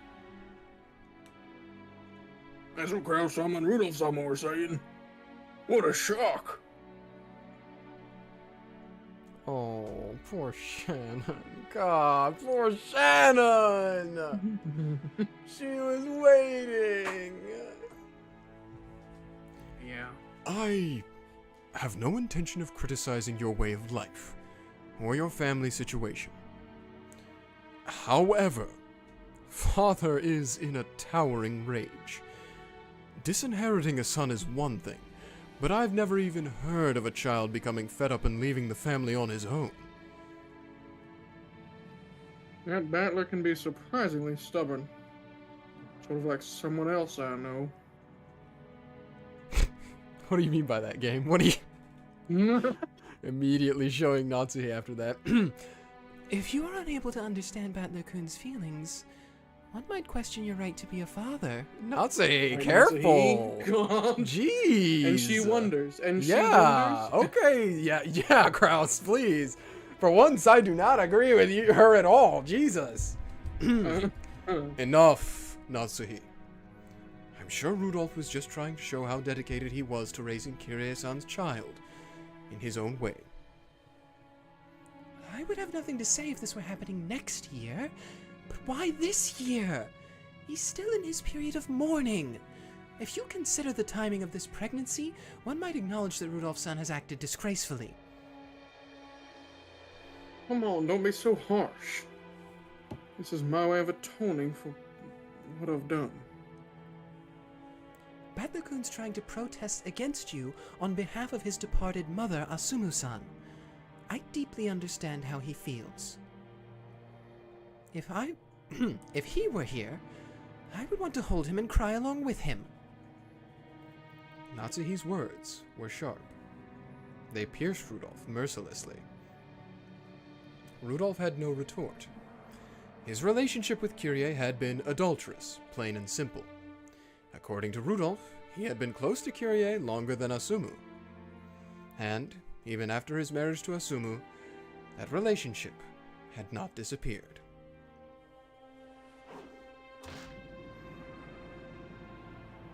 That's me. What the hell does that mean, you old bastard?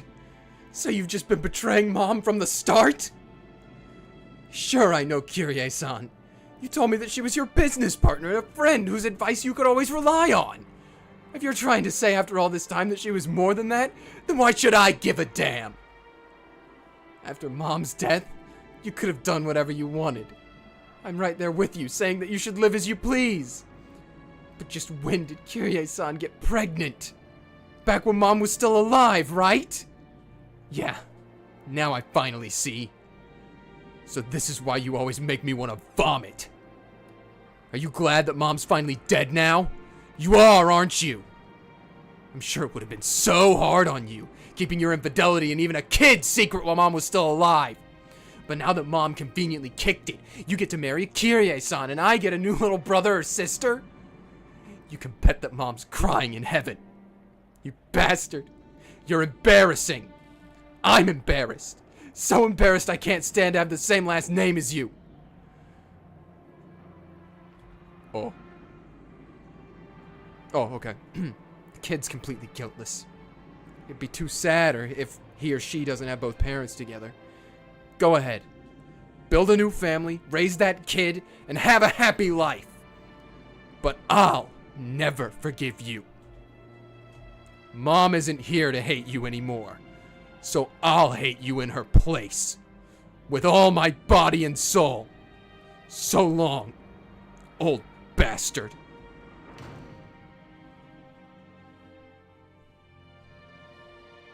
Yep. Man. Even if he is in the wrong, must suck to hear that from your son. Yeah, this would have been 6 years ago. He would have been 12. Yeah, true. That is enough, Natsuhi. Either way. Rudolph hasn't lost the affection he feels for Battler-kun. It may take some time, but he wants to fix their relationship one day. What in the world? The siblings getting along? Hey, Krause and Rudolph, generally, the only time we've seen them be disagreeable is when they're talking about money, specifically. Yeah. So, they got that brother bond. They got that, well. I suppose. Yeah. As any father should. If it were some complete stranger, that would be one thing. But this is your own flesh and blood son. It's clearly your responsibility.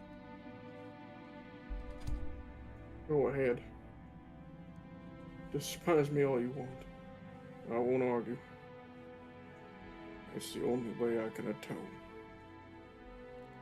At the very least, make sure you give the new child a happy life.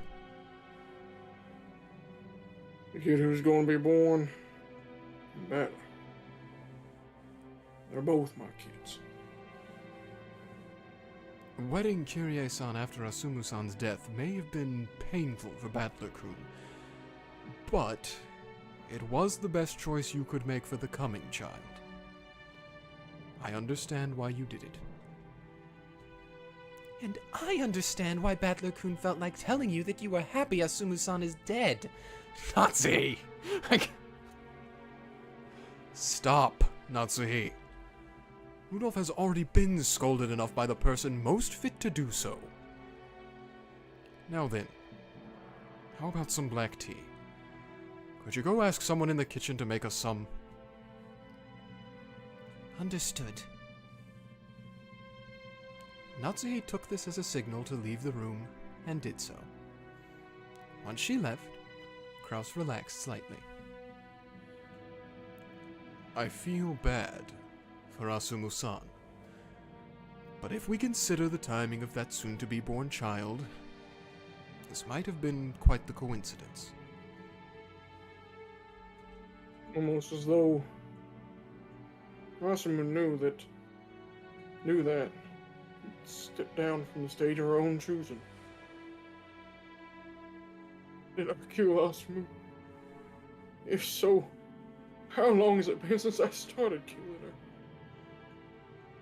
If you still treasure Asumu-san's memory, then no matter how many years it takes, you must fix your relationship with Battler-kun. Yeah. I know. And be sure to pour just as much affection on Kirie-san and the new child that is to be born, while also bearing Asumu-san's cross. This just contextualizes the beginning of the game even more now, because that means all of the adults were like, Battler's finally back. Mm-hmm. And they were all like, oh, it finally happened, they made up, and they were all, ah! I can't! If Battler hadn't come back in 1986, crime would have happened. They have reserved seating in hell. If they do, I'd like to reserve myself VIP spot.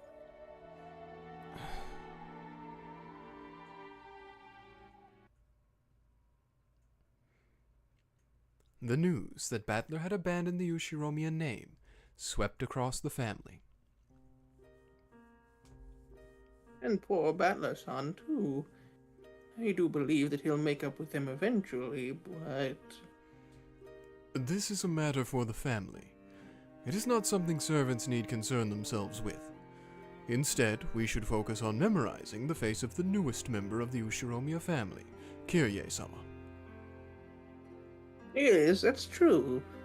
She'll be coming to the family conference this year. If the person who just joined the Ushiromiya family would be coming to the conference, then what about the person who just left the family?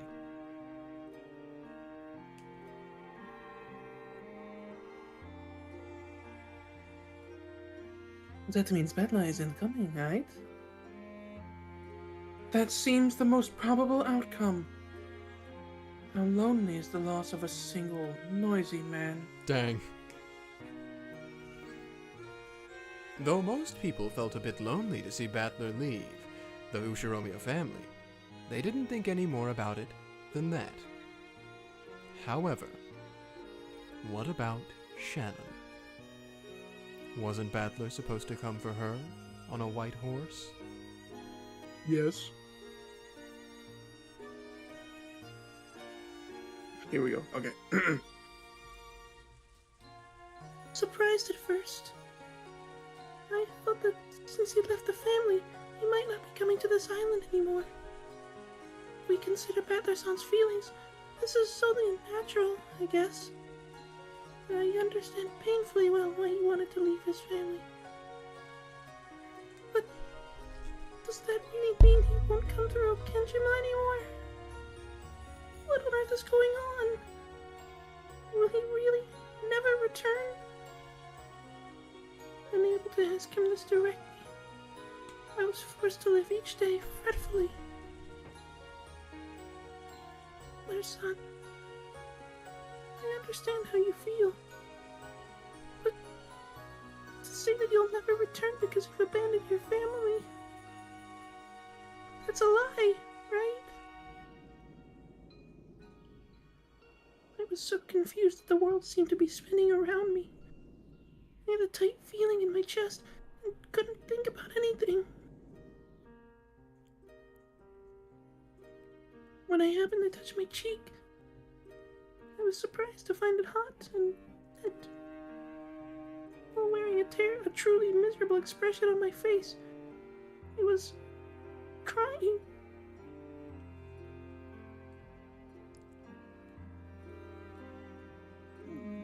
I think Beatrice. I think. Probably. Try it. Shannon. Shannon.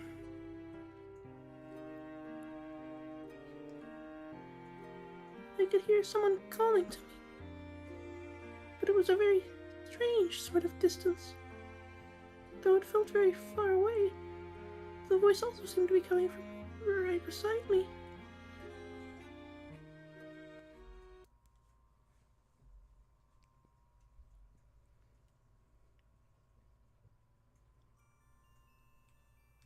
Shannon.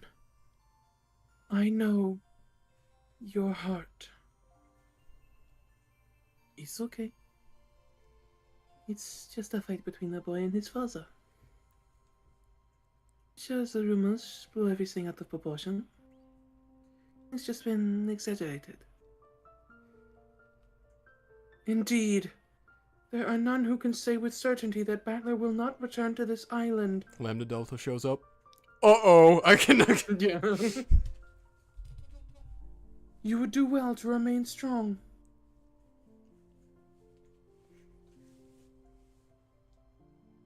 Nice. To remember somehow.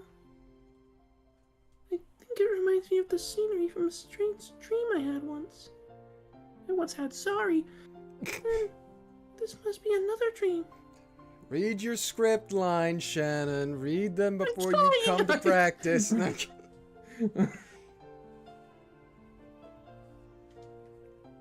surrounded by a golden rose garden.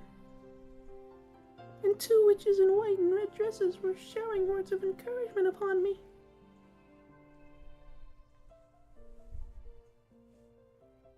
Give me a second.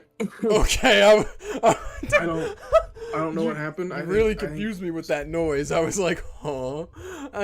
Some part of my brain just like melted, I think. Mm-hmm. But I think it's re-solidifying. I think we're good. Oh, I think okay. it went out the blood-brain barrier. Yeah. Okay. You can be sure that those rumor-mongering young servants are embellishing the story however they please. So, he has changed his name, they say. Surely this can be nothing more than a family quarrel.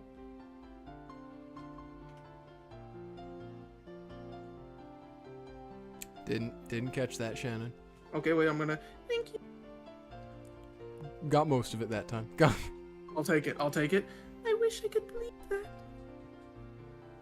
It's the short ones. Mhm, mhm. Of course it's true. He's a boy, after all. You can hardly be surprised that he's had a few arguments with his dad. I feel like this is a pretty big argument, guys. It's not that big of a deal. Precisely, as you say. Clearly they will make it up to each other once they cool their heads. In 6 years. When men argue, it's always fiery at first, but they burn out quickly. Ooh, what? In contrast, an argument between women burns like a steady flame, but the fuel never goes dry. Men's arguments are fierce but short. You know, every once in a while, Yukisho pulls a line out that makes me be like, What? Oh, nothing. Yeah. Quick and easy. Generally, they are correct. Yeah, This is obviously just not a silly spat, though. Yeah. There's a big difference between, bro, you parked on my sandwich, and... True. And, well, you know, this one. You're right. Son of summer. Oh, wake up soon. Oh, they will. Haven't you heard Battler mentioning it all the time? He always fights with his father. This is just another of those fights. The death of his mother and his father's remarriage have merely upset him. Dang! Good thing, He's cranky. Yeah, good thing, Overlord Battler's not here to hear you say that right now. Yeah. It sounds as though he's gone to live with his mother's parents, But after he's cooled his head for a few days, he'll come back. It's like a kid running away from home, see? Surely he won't miss this year's conference. Looks at calendar, October 25th. Mm-hmm. The two witches kept saying that Battler's fight hadn't been anything huge. If it had been a mere family quarrel, the rumors wouldn't have started in the first place. Taking an optimistic view here isn't likely to prove useful. Either way, this is a problem between Battler and his father. If you're patient, time will heal all wounds. There's no point in you feeling bad over it. Just because Battler happened to be absent today doesn't mean we can be sure he'll never come back. All this means is that Rudolph came alone today. True. Of course, he will be at the next family conference, as energetic as ever. By then, Rudolph will probably bring that Kyria here too. Battler may be sulky about it, but I am certain that he will come as well. Interesting as well, by the way, the fact that the witches have switched up and are like, we love you, Shannon, do what you want to do. Mm-hmm. Interesting indeed. Indeed. Haven't done that one in a while, we don't have her.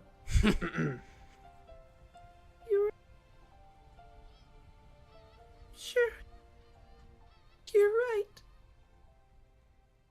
How How- nice would it be? Oh. Oh, I didn't know. I didn't know. oh no, I'm taking that one. Okay, okay. Nice would it be? Right. In fact, if I could, I'd like to flip through the calendar until autumn right now and check to see whether he does come to the next conference. If he does, then all of my fears are groundless. It would mean the rumor-mongering family members and servants have just blown things out of proportion. If Battler's son was right here, I'd want to question him right away. Hey, it isn't true that you'll never come to Rokkenjima again, right? And then, if he said that of course he would come again, it would be such a relief. I don't know the phone number for Rudolph Sommer's house, but I could probably look it up if I tried. However, as a servant of the family, I have no excuse for making such a call. And anyway, I have no way of knowing the phone number for Battler's grandparents' house. I can't do anything except wait for Rudolph Sommer's family to come visit, and hope that my fears are groundless. However, will I be able to make it through the day feeling like this? Honestly, even though I know this isn't the kind of person Shannon is at all, I feel like Rudolph might feel so guilty right now that if she just asked, he might tell her. But the number? Shannon, yeah. Yeah. But Shannon's not the kind of person to do that. So, No, especially not young Shannon. yeah. Wait, I doubt I'll sleep a week tonight. Just waiting around, feeling like this, when I don't know when my next chance will come. Can't do that. Will it be next month, or the month after? In the worst case, I might have to wait until the next family conference. I have to wait that long, while holding back this suffocating feeling. I can't bear it. Hey, Shannon. Sorry to answer this out of the blue, but when you made up your mind to do something by the next year, that something wasn't just quitting work as a servant on this island, right? I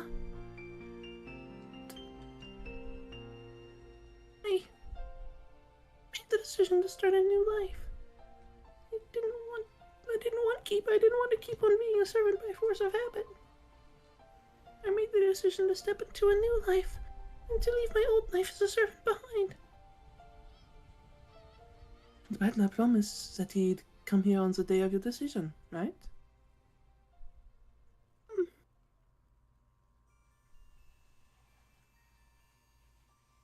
Didn't catch that. Yes?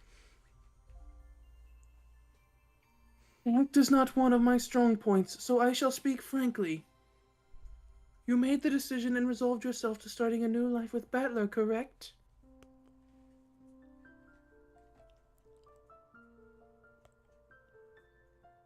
son. Got Battler, son. Dang. A new life. With Battler, son. Did it work? Yep. You are afraid that Battler will not come for you on the day of your decision. However, there is more to that day of decision than just Battler coming to see you. It's also the day for you to show that you're determined to spend the rest of your life with him. This determination is something you must create for yourself. It won't bear fruit simply because Battler shows up. Shannon, do you now have the determination to spend the rest of your life with him? You decided to put it off until the next family conference because you didn't have the determination last time, right? What does it mean to live life with Battler? Have you ever thought seriously about it in detail? Well, as long as I'm working as a servant on Rokkenjima, my opportunities for meeting him are limited. We're both underage, so it's too early to talk about, marriage. However, if I quit working as a servant, I should have many more opportunities to meet him. Once I quit work here, I'll return to the Fukuin house. I have my wages from serving the family, so I should have more than enough to travel to Battler-san's house to play. And when I graduate from school, I can rent an apartment near Battler-san's house. Then, well, I can work while going to school. That life would be a lot more difficult than I first thought.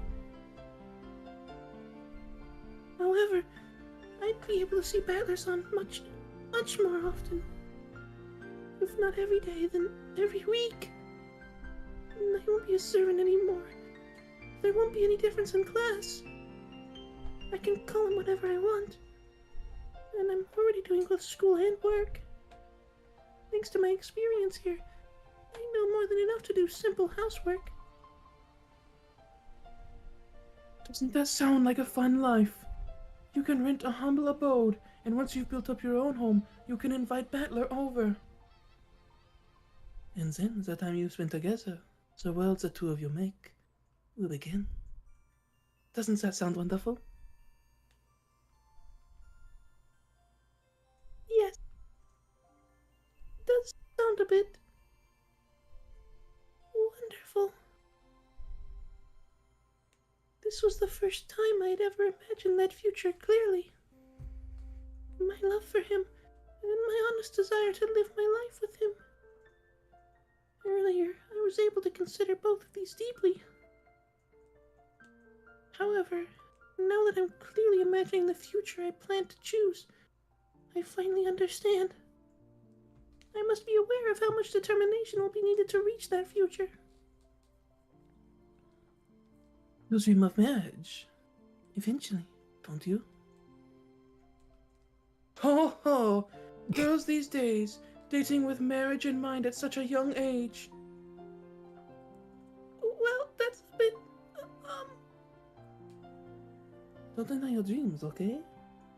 There's no point in taking your first step if your eyes are closed and you don't look to the future. If a girl's in love with a man, there's nothing wrong with thinking, I want to marry him. That's a young girl's natural right. my face had turned bright red. Earlier, I felt that considering marriage really was a bit premature, so I tried as best I could not to think about it. However, when the witches encouraged me to imagine it, that image was both exciting and vivid. I felt an indescribable feeling of refreshment and awakening, like the gentle breeze that washes over you when you go outside during a brief spot of sunshine on a rainy day. That's right, I didn't actually have the determination to go that far. I need to strengthen my determination by the time the next family conference comes around. If I can't do that, then sticking around as a servant on this island is no more than I deserve. And at the same time, this is also a trial. True, a trial to be overcome. A trial of love, one might say. Zabar Fervor! No. Trial? They break through the background as if it's a wall. Yeah. They just It'd be- tear it open with like a zipper and. You know that one old episode of SpongeBob where he just goes straight through the metal wall? Yes. That's what I'm envisioning. Yeah. It's just the Zephyr and Purpur outline. Yeah.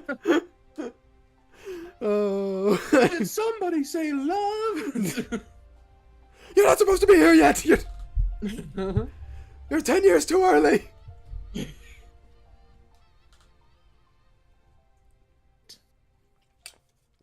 I Did literally any of that come out? I got the last T in that.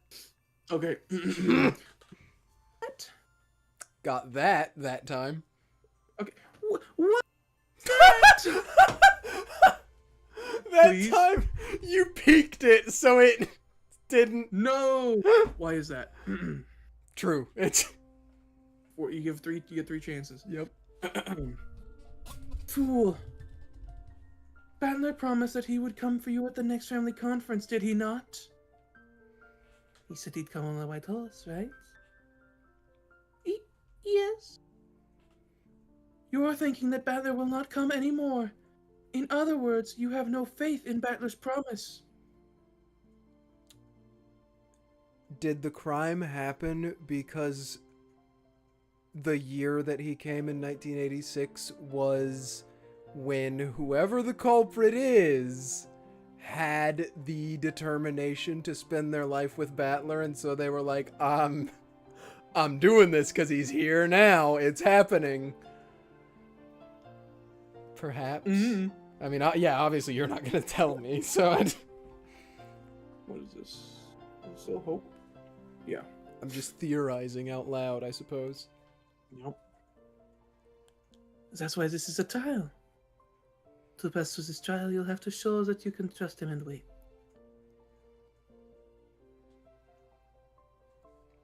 A what? The trial? There we go. With your chest, Shannon. With your chest. That was a really funny way to do it. Also, do they all three have the same eye color shade? I guess we don't have them on the screen anymore.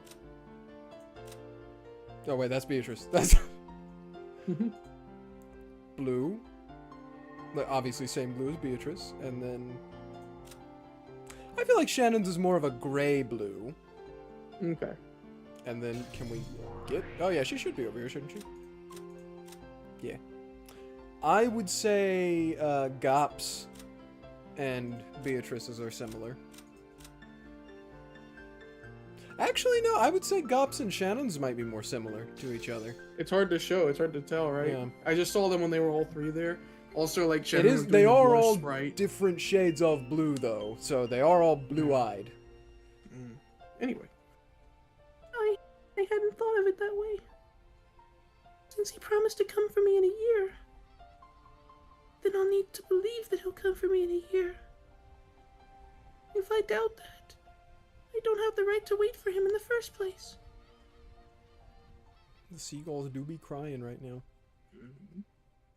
In fact, Battler might have left the Ushiroma family because he set his sights on a future with you. They're building her up so tall right now, man. They're going to Lulu. They're Do people even building say that her up anymore? so high.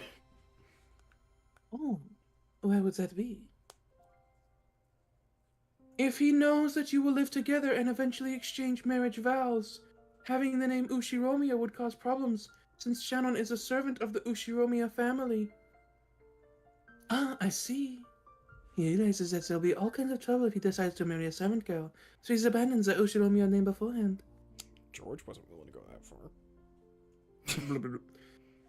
What do you think, Shannon? That way everything makes sense. Battler has abandoned the Ushiromiya name for your sake. This sudden argument with Rudolph was just an excuse. The closed room is solved. We did it. What splendid reasoning. Nice going, Richie. That the deadpan laughing. What do you say, Shannon? I say you need to get your witch voice, lady. There's no reason to feel down. On the contrary, it's as though Battler has shown his determination first. In the actual visual novel, that's just straight up normal Beatrice's voice. But for the sake of this, I'm choosing not It's to, supposed so to be. that way I there's... feel like it's supposed to be a technically different character at this moment in time. That's the way I see it. They're not entirely the same, so I'm like... I'm making them different. Also, if there's anyone that's just listening or we're on second monitor, if there's ever a time that those two are on the screen together, they'll know who's talking. But if they're both the true. same voice, there's gonna be no way. Anyway, let me read my line real quick. I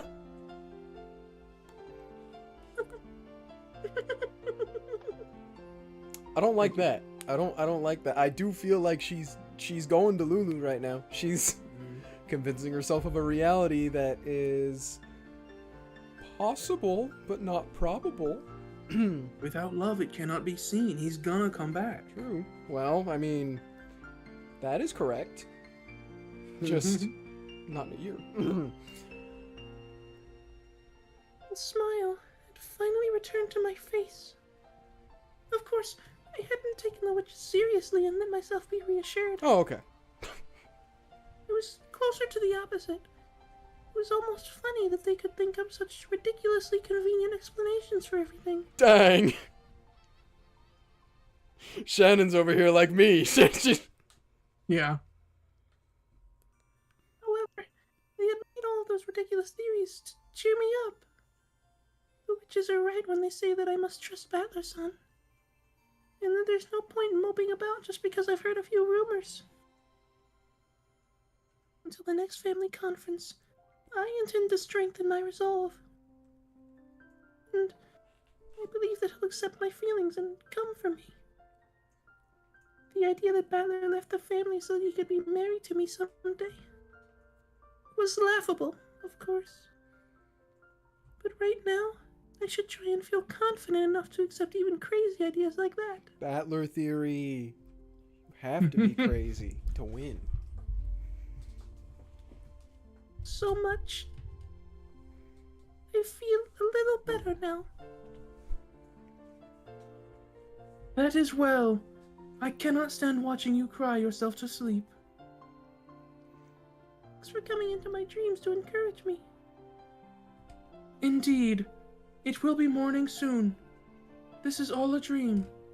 You won't remember any of it when you wake.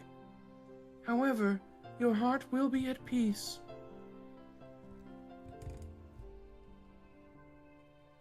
Believe in him and wait. So I won't listen to every little rumor. Very good. Wait until the next conference while improving yourself.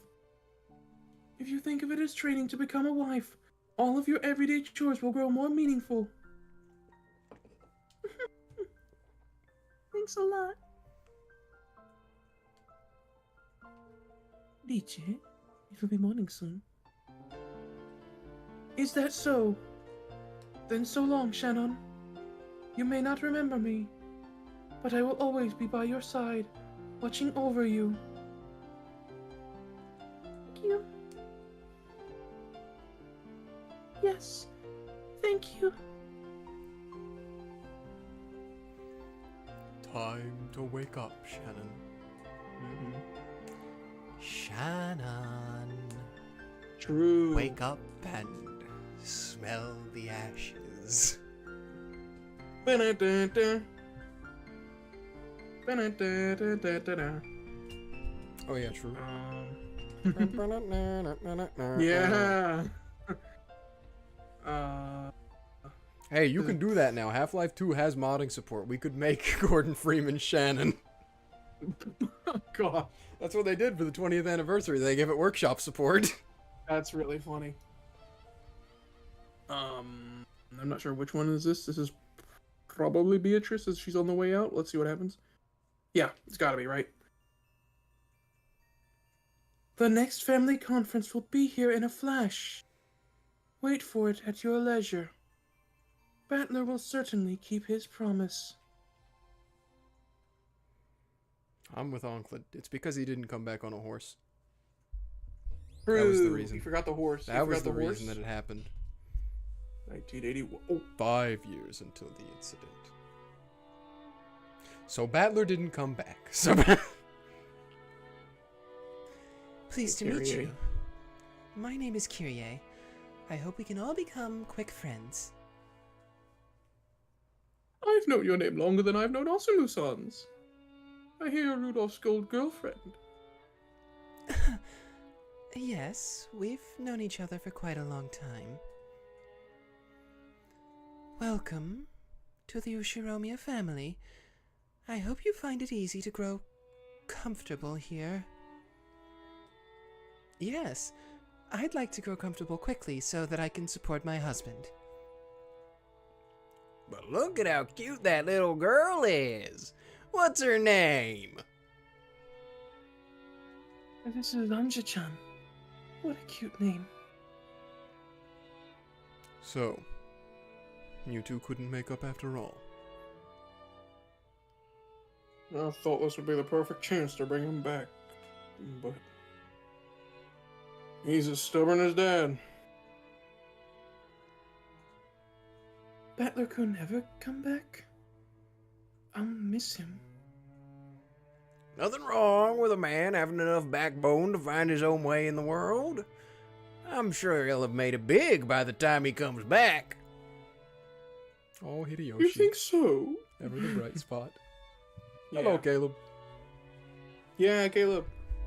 I also want to say this is very sad. The song's playing now is Novelette. It's not a new song for us. But in parentheses, it just says Battler didn't come back. Oh, It's really sad. dang. Anyway. The whole list of these are very, very sad. Because it goes, Battler left the Ushiromiya family. Battler is not coming. Shannon's test of love. Battler didn't come back. Dang. Anyway. Right now, Battler-kun's home isn't home for him. The place he comes home to is somewhere else now. Enough. This concerns Rudolph. For some reason, the S in Rudolph got me tongue twisted. It's This- FSF is rough. Yeah, this concerns Rudolph's family only. It's not our place to meddle. Thank you, Krasny-san. This is an issue for our family alone. However, I intend to do all I can to see that Battler-kun and Rudolph-san can live together again someday. After all, he's Sanja's one and only big brother. Yep. That kid gets stuck on something. Anything you say to him will have the opposite effect. Asumu's father has a bit of a short temper. Looks like he's been adding fuel to the fire. It was his daughter, Rudolph. It was. It'll be okay. I'm sure he'll understand your feelings before too long. We can't do anything except cheer you on. Even if he doesn't come back, we're all praying the two of you will make up quickly.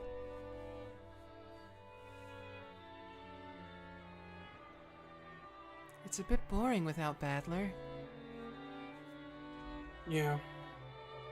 I hope he and Uncle Rudolph can make up soon. Battler-sama feel it hurt. His family basically got swapped around. It probably doesn't feel comfortable at home anymore. I do gotta say, cousins aside, this is another standard thing that sets Umineko apart from any other boilerplate thing. In any boilerplate thing, any, run-of-the-mill mystery thing, this villainous family would be like, good riddance, Battler, and Rudolph, you're awful for doing that, and we're gonna leverage power against you, and Battler is no good, and we all hate him now. Yep. But instead, they're real people, and they're just like, oh, I hope you guys make up soon. We want to see him again. Yep. That's small thing, I guess, but like, I enjoy it a you lot. almost never see that. I enjoy seeing a healthily dysfunctional family. Yeah. That is what the Ushiromiyas are. They are a very healthily dysfunctional family. Without the pressure of like the inheritance, they would have been fine. They would have been more or less pretty okay. Yep. Anyway, all men need to go out on their own one day or another. It might just be that Battler-kun's time has come. Do you think So, I do. It's not cool for a guy to hang around at his parents for too long. Got to leave the nest in a flurry and make your name in the world. I plan to do that eventually, but it looks like he's gone and done it first. when he makes his name in the world and becomes a great man, will he come back? It may be that he never comes back. After all, this might be leaving the nest to him. Nope. Still nothing. Wow, that's crazy. Leaving the nest. Third time's the charm. It worked. Yep. Didn't work the fourth time. I was gonna read it Wow, in my voice. that's crazy. I can't. The first time or the second time that I said it. I said, "Oh dang," and then said it, but I said it in the Shannon voice. This must be Gaap, right? I would guess, Oh. because Gaap's the one that hasn't had a nameplate now. Yeah. I'll try it and we'll just see what happens. Yeah. Battler didn't come, did he? Oh, How terrible. And I kept telling Shannon that he was sure to come. I'm sure she's very upset over Battler's absence, and it's all because I got her hopes up. She's been looking forward to this day. Pains me to think of how she must feel.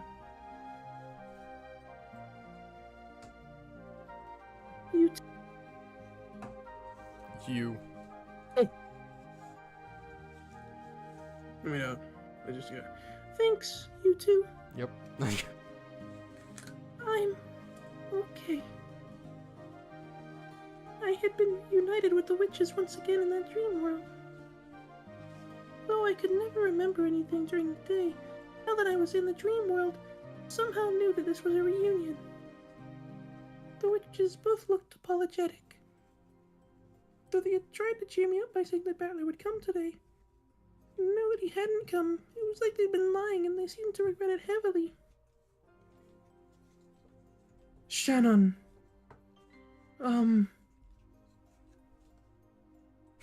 Well, Dang. Thanks for your concern. I'd be lying if I said I wasn't sad. But I'll be okay. are you sure? Really sure? That would be splendid, but... Really, Battler's fight was so over the top that he couldn't bring himself to back down so soon. Yeah, double down, Gaap. Say he'll come next year. True, Say true. he'll come. You just got 99% of Shannon's waste. Quit waiting for Battler to come back. The year he comes back. Exactly. Now I gotta make that meme if I can remember to do it. Yup. I'm gonna use the she's face though. I mean, so stubborn. Use the geese face. Put it on Gaap. Put it.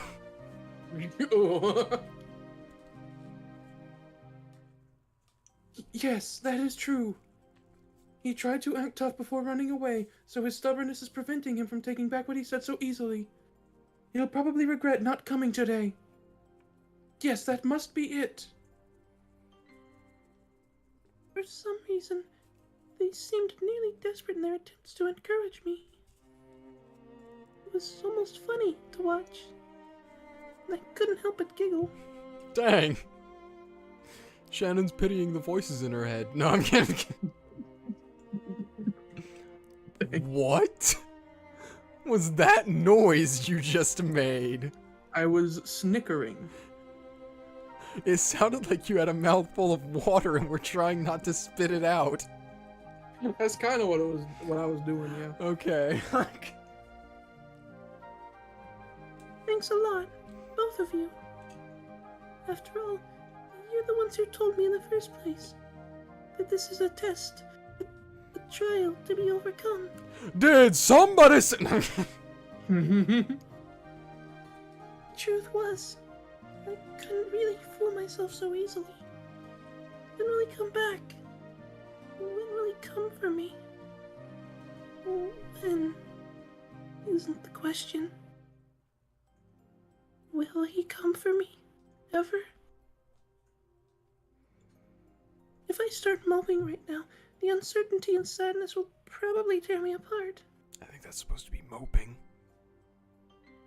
Did I say mopping? You said mopping. You said... In my head I said moping. I meant to say moping. Maybe I just heard you say... I thought you said mopping. I don't know. Listen, I'm in my own head about the making sure the Shannon voice reaches the microphone. Gotta get new microphones on this set. Apparently. I think it's most just internet. It'll be fixed when we get back up there. Taught me. This is a trial to see whether I really believe in him or not. The very fact that I feel uncertain and anxious is a betrayal of my resolve, and of his promise to come for me someday. George-sama said something about it. He said this might be the same as leaving the nest for Battler-san. That's right. This is his chance to leave behind the Ushomiya name and spread his wings as his own man. About it, we're still very young. Even if we want to be tied together, we're still lacking many years of social experience and trust. If Battler-san is really and truly taking this seriously, then it's too soon for him to come for me now. Well done. Yes, that's the right attitude. You have done well to reach this understanding. I haven't reached anything. However, I've decided to think of it that way for now. This is a trial to see whether I trust Battler-san or not. Good to know that Shannon has always just been like, man, these witches are crazy, huh? Yeah. Every time she interacts with the witches, it's always just them being like, man, you're pitiable creatures, huh? Yeah. Had come today. And today I would have had to tell Madam that I wanted to quit my job as a servant. However, was I really prepared to do that? Last night, I kept worrying about whether Battler-san would come or not. Thanks to that, not only did I not have the resolve to quit my job, I hadn't even started on the paperwork to do so. In short, I still don't have the determination that I promised him that day. Play Undertale. I'm sure that God knew that. What? There is a guest on the island. Lightning strikes. Sans! Sans Umineko. The detective. Battler will come for me when I found my determination. I wasn't determined, so it's only natural that he didn't come today. Yeah.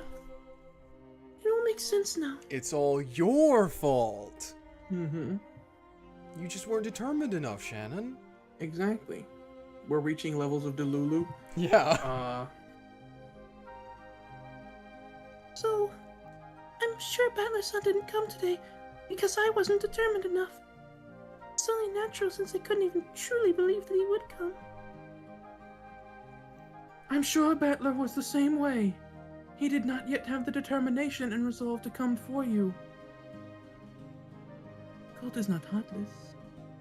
When your feelings truly do draw close, I'm sure they'll bring the two of you together. Just like Orihime and Hikoboshi. Yet, it's as though the weather just happened to be bad during this year's Tanabata, keeping those lovers apart for another year. That's how I'd like to think about what happened today. That's how I'd like to think about it. I have no other choice. Battler-san. Hello? Oh, okay. Burn time? Back to the chapel. But Battler-kun didn't come back for 6 years. Still a long way to go until then. So, You had to wait 6 whole years, feeling like that? When one waits every year for something to happen the next, and then the same thing the next year and the next, it becomes the same as waiting for an eternity. Pretty pathetic, don't you think? After all, this promise you thought you made with Battler seems to be something he knew nothing about. Right? Raccoon does tend to use melodramatic phrases, just like Uncle Rudolph. His roundabout way of putting things might have led to a misunderstanding. Some girl's gonna stab Battler in the back someday. Well, I guess that's more or less what this tale is. When words can mean different things, they can turn a person's life upside down. There are times when careless talk costs lives. I said glass of juice. True. Just what she said. Wow, okay, that was a short little section of the song. There goes Days of Trials. You think you got one more in you? I do. Do you? Yeah, definitely. Okay, I because might have you're to get a drink talking at some a point. lot. Yeah, you're talking. I don't mind. I also don't have anything to do tomorrow. I'm gonna work on something with my dad, but like we can do that anytime. You know what I mean? Okay. I'm just making sure because you're talking a lot. So I don't care. don't want your voice to give out on you. It can. I don't need it. 1982, 4 years until the incident. There was a that one had a little box. That one had a little box, right? Did you see that? Did you hear what I said? Did that come through at all? What? Oh man. I said I don't need it.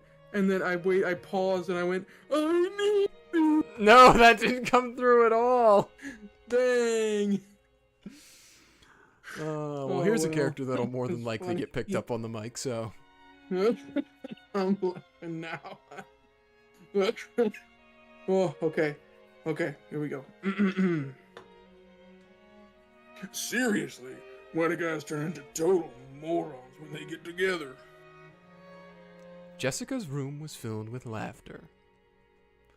It was one hell of a reality check. I thought this guy was a bit cool, a bit adult-like. And then I see him with some of the other guys in our class talking about dirty stuff with this creepy lab. True that boys always act like little kids when they're together. Well, it's not like girls are any different.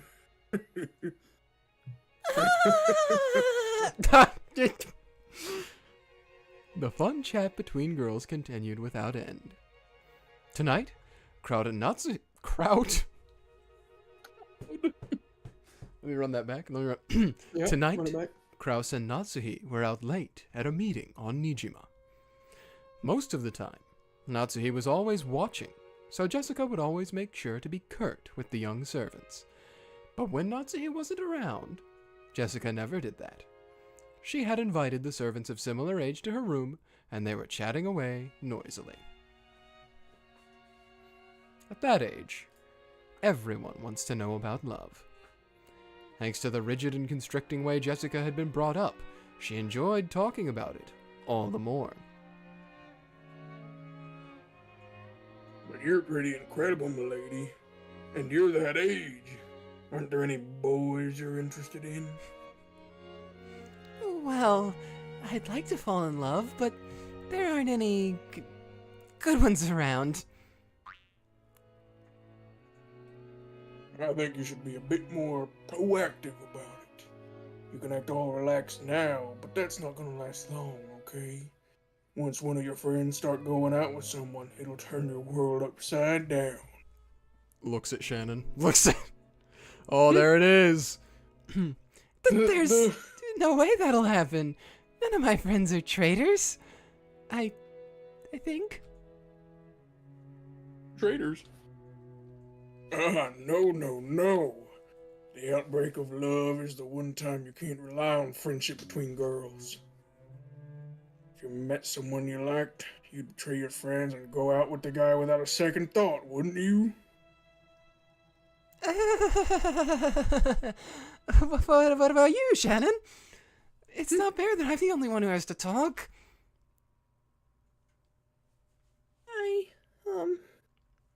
don't have anyone like that around. Not an untrue statement. Not. This has to be Will, considering what I just said. Not around. Okay, this is you. Okay. Yep. He far away in Nakorihime and Hikiboshi. I don't get to see him very often. In fact, I don't even know when I'll be able to see him again. However, I believe that he'll come for me someday. I believe it. Don't you betray me, okay, Shannon? If we get boyfriends, we'll get them together. You got that? Right? Right? We promised, right? Well, you might not believe it, but it's not at all rare for girls just like Shannon trying to get a head start.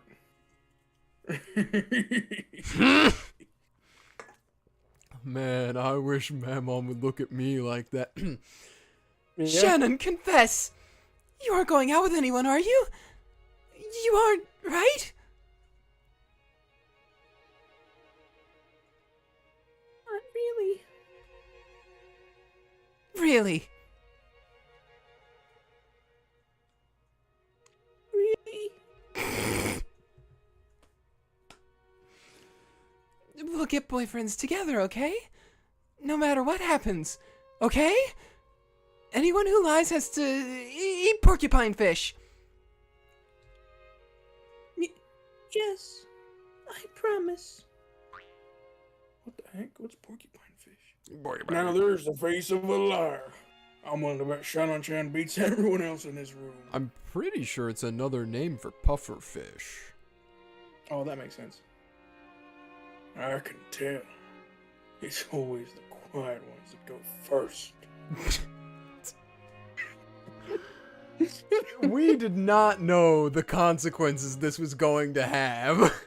Yeah. Nope. Shannon, how could you? Confess! Confess! Doink. Please, Emily. That tickles. And so, another Sunday afternoon passed by. It's actually like 8 o'clock right now, but Yep. I worked my way out of the fight and looked up at the sky through the window. I don't really think it was a fight, Shannon, but I Is Tyler-san happily chatting away with his friends somewhere right now? Just like I am? As I think of you like this, are you thinking of me? But if I ask that, it's the same as admitting that I don't trust you. I'll wait. And when you do come for me, I'll announce then and there that I'm quitting my job. I've already prepared myself to do so. But you haven't come yet. That isn't because you won't come, but because I'm not determined enough yet, right? It's because I haven't clearly envisioned a future with you, right? I'll wait. No matter how long. Until you come for me, riding a white horse. I will always treasure our promise. Promise of our precious resolve. Never make a promise with a guy. You can't count on him. She had read. I spun around. Of course she hadn't, but Well, for stuff like that, I think guys and girls have different ideas of what's important. No, that's not it. You've got it all wrong. On the whole, girls tend to be dreamers, and guys just do stuff without thinking. I guess understanding between the sexes is pretty much impossible after all. At least, I think it's pretty hard. Girls often have the bad habit of thinking they know exactly what the guy is thinking right away.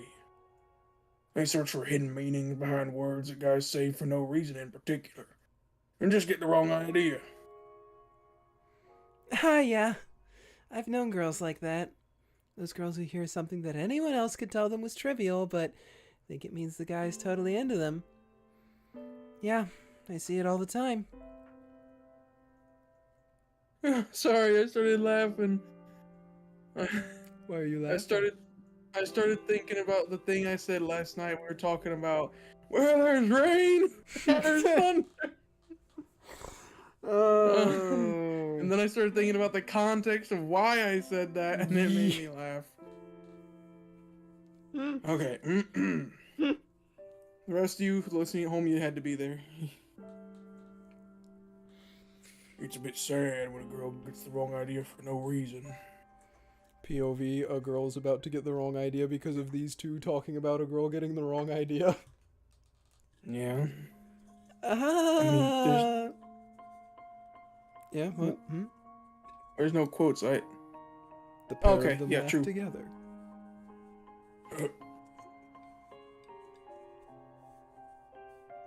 Girl gets the wrong idea. Could that be me? I hate clocks because, like clockwork. Yeah. Can't be. After all, Butler's son clearly made a promise. He said he'd come for me riding a white horse. I mustn't doubt. And he blushed violently. Mm-hmm. I'm sure this conversation I'm hearing is just another one of God's trials. So I won't listen. I won't care about it. If there's one thing I never want to be, it's one of those poor girls who thinks a guy's heart is linked to hers for no reason. Alright, calm down, guys. Calm down. Snape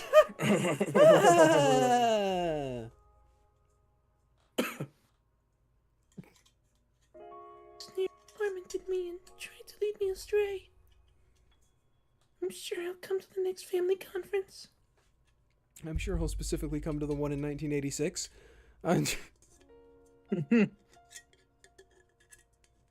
Battler's son didn't appear at the 1982 conference either. Bit by bit, things were changing from the way they'd been at the last family conference he'd come to.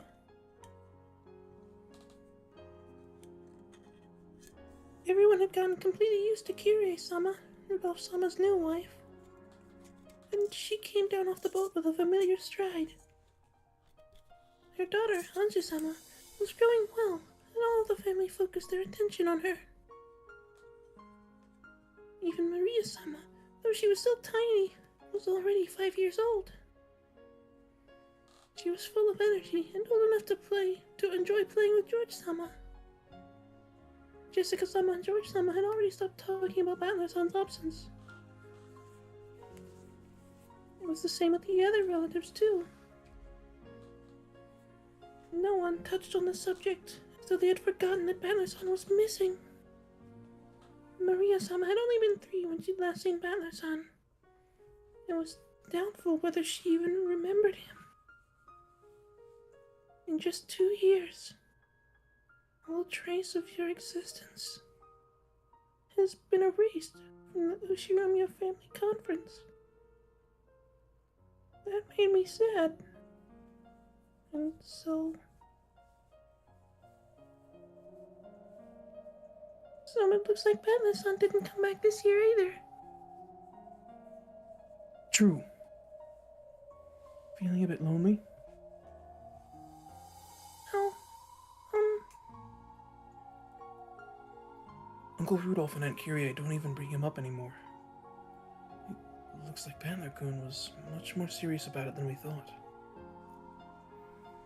I wonder if he really will stay away forever. Looks like that was him leaving the nest after all. He's spread his wings and left for a new stage of life. Don't you think so? He's always been crazy and reckless. Well, what more you expect from a guy? Well, we know Battler-kun. I'm sure he's adapted to his new life and is enjoying himself. So I don't think there's any reason to worry. George-sama said that with a smile. I felt a bit uncertain. What does he mean by there's no reason to worry? I'm sure he's enjoying himself. This is Battler we're talking about, so you can bet he's forgotten all about us and is having a great time. Yeah, I'll bet he is. And I think that's for the best. Thinking for himself, his family, and his late mother, Battler-kun decided on his own to find a new life. So I hope he lives that new life to the fullest. If he forgets about the Ushiromiya family, that's just perfect. George-sama smiled at me, as though expecting me to agree. After a moment of shock, I smoothed my expression over and found the expression he was expecting. Is Battler's son living happily? Having forgotten about the family, about me, about our promise? It can't be true. It just can't be. Battler's son must be looking forward to that day of decision just like me. I'm not mistaken about that. He promised me. He said he'd come riding a white horse. I never asked him to say that. He said he'd come for me on the day I resolved myself to live life for his sake. He made that promise himself. For 2 years, I've believed that. I've done all I could to make it through God's trials and the whisperings of demons that tried to throw me from my path. And yet, the things both George-sama and Jessica-sama are saying are so cruel. That my son has forgotten about us and has started a new life? Why are they telling such lies?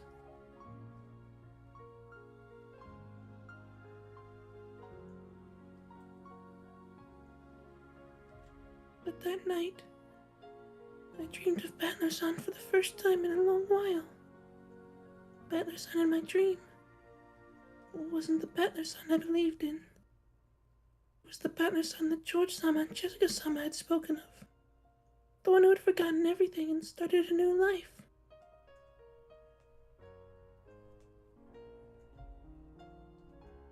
Morning. I woke up with a tear-stained face. The face I saw in the mirror. Cried and told me it couldn't wait any longer. If I've managed to wait this long, why can't I wait any longer? This is a trial. So we must believe in him and wait. The me in the mirror spoke. It was sharper than a fragment of glass. Talk about this promise with him? But did we ever really make such a promise? Wasn't Jessica-sama talking about it? Some girls are dreamers who get the wrong idea. And wasn't George-sama talking about it too? He said that Battler-san had gotten used to his new life and had forgotten about the Ushiromiya family. And by now, he isn't the only one who's forgotten. Unless I ask about it, everyone on this island has forgotten his name. Even Rudolph-sama doesn't say his name anymore. If I weren't here to remember his face, perhaps his existence would have been erased from everyone's hearts. I don't believe it. So I won't doubt. My other son must still remember his promise. We're both waiting for the day of decision. The day we'll be together. Battler's son, I've firmly made up my mind. Does the fact that you're not here mean that, after all, I'm not determined enough? No. It's because you and God are testing me, isn't it? In that case, I will endure. Until that promised day inevitably comes. So, please, Battler-san, I want some proof that you haven't forgotten me. Crack that ran across my ceramic-like heart. I had to acknowledge it now. It may be that I'm pretending not to notice something terrifying and sad. Battler-san makes me yearn for him. Battler-san makes me sad. Battler-san makes it hurt. Bella's son, do you still remember me now?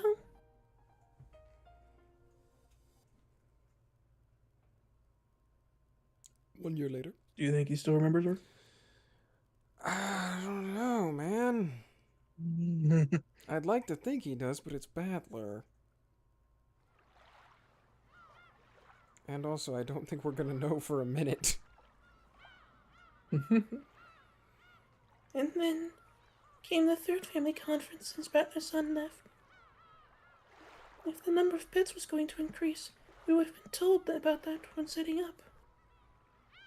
The fact that nothing has changed in particular said he probably won't be here this year either. Clinging to a final bit of hope, I stood by the docks, watching the boat draw closer. Hey, Shannon-chan. You're looking as pretty as ever. Careful, Anja. Watch your step. Hey, Shannon. I really do love Rokkenjima. I can't wait for Uncle Kraus to turn it into a resort. There's no need for that. It'd be such a waste. You've got a point there. How have you been, Shannon-chan? I think you've gotten a bit taller since last time. Thank you very much. And the weather's good again this year. It's so great, having every single member of the family together, all nice and cheerful. Please to go to the mansion. So, after all, Battler's son has been so thoroughly forgotten that he might not have existed in the first place. I'm sure the sadness will show on my face. Not wanting anyone to see it, I turned my back to the family and led the way up to the mansion by myself. Then, suddenly, someone mentioned Battler's son's name and I jumped. Oh, don't do it to me. What, you saw Battler-kun? How's he doing? Yeah, he's doing very well. I took Anja and had some tea with him the other day. Okay, I thought it was gonna be Anja. And I was gonna be like, oh! You think that's bad? Just wait till what we got. I was surprised.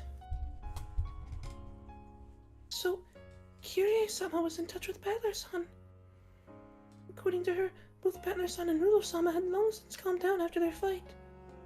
But both were so stubborn that they hadn't found a good chance to make up. And since Battler's son had gotten used to living with his grandparents and going to school there, and considering that those grandparents might make things even more difficult, going to convince Battler's son to come home wouldn't be easy. It's just too bad.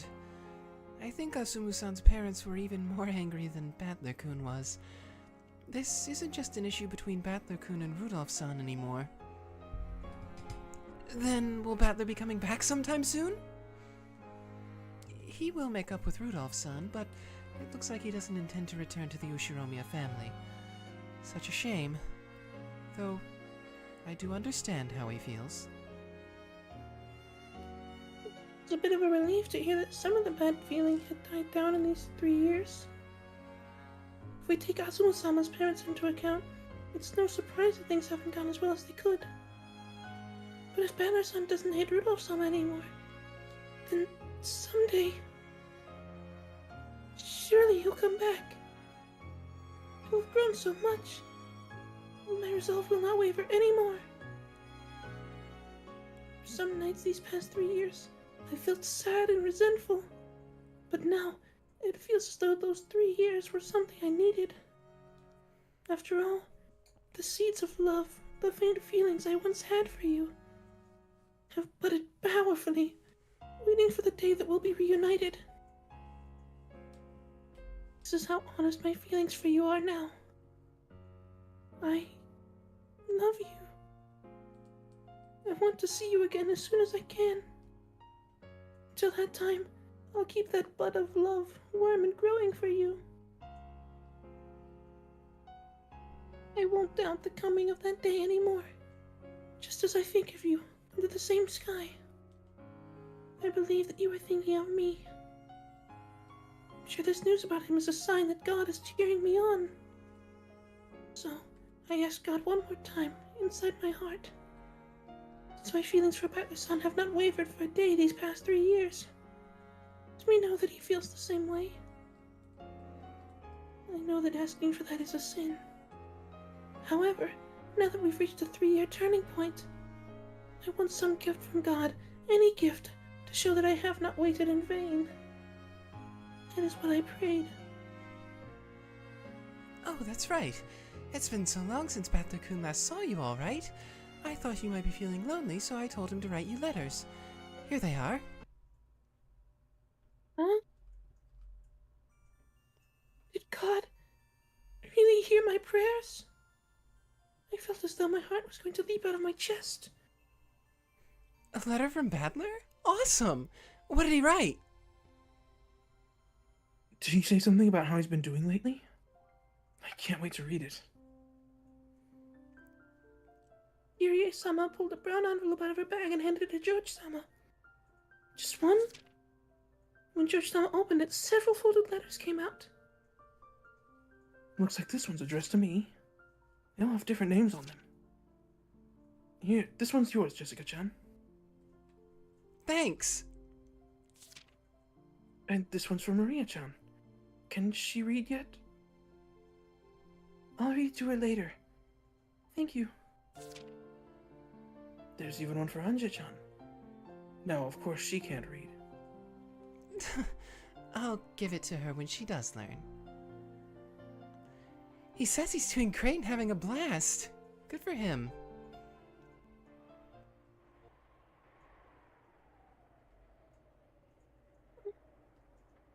Is that all of them?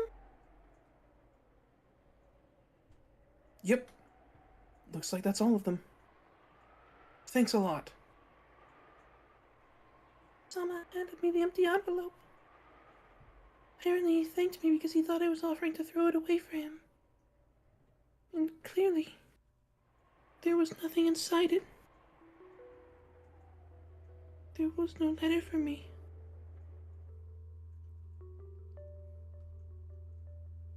Whoa. The more I read, the more fun it looks like Battler-kun's been having. Living every day to the fullest. That's what it looks like in mine, too.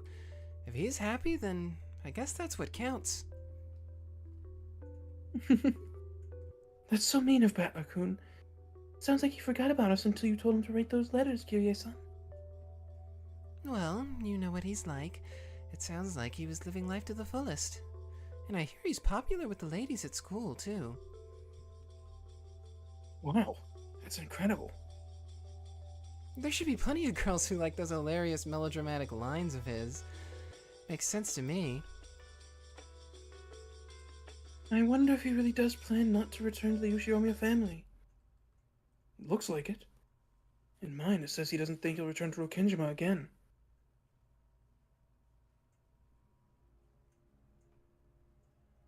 I knew that all of these letters were trials from God. The fact that there was no letter for me, and the fact that he was enjoying life and had forgotten about Rokkenjima, were just more trials. God is testing me. The fact that there was no letter for me alone is proof of that. What I want to think. But now it's just too much.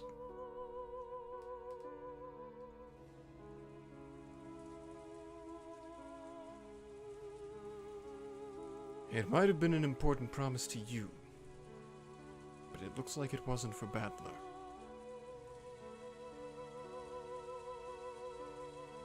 No way. Then that promise about him coming for you was... I was a dreamer. It was just an illusion I created. To Battler, they were probably just meaningless words to make him sound cool. To anyone but her, it would have been such a funny story to hear. That promise with Battler might not have been an illusion. or might have been an illusion the whole time. In the first place, we don't know if they both felt the same way about each other at all. Love is an illusion. However, if both sides are seeing the same illusion, that love becomes true. However, when the feelings of each side are different, then it's nothing more than a joke. For some reason, I feel like Erica said something similar. This is Battler's sin. I was right about that. I got that right. Yep. Making Shannon think that it was a promise. Wrong. Huh? It's that he didn't even remember.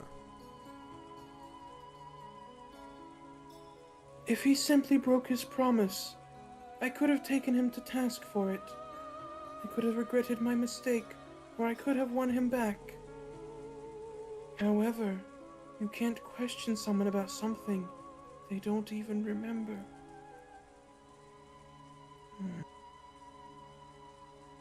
I am unable to hate Battler-san. After all, Battler-san didn't even break his promise. There just wasn't any promise to start with. It was nothing more than a sad joke.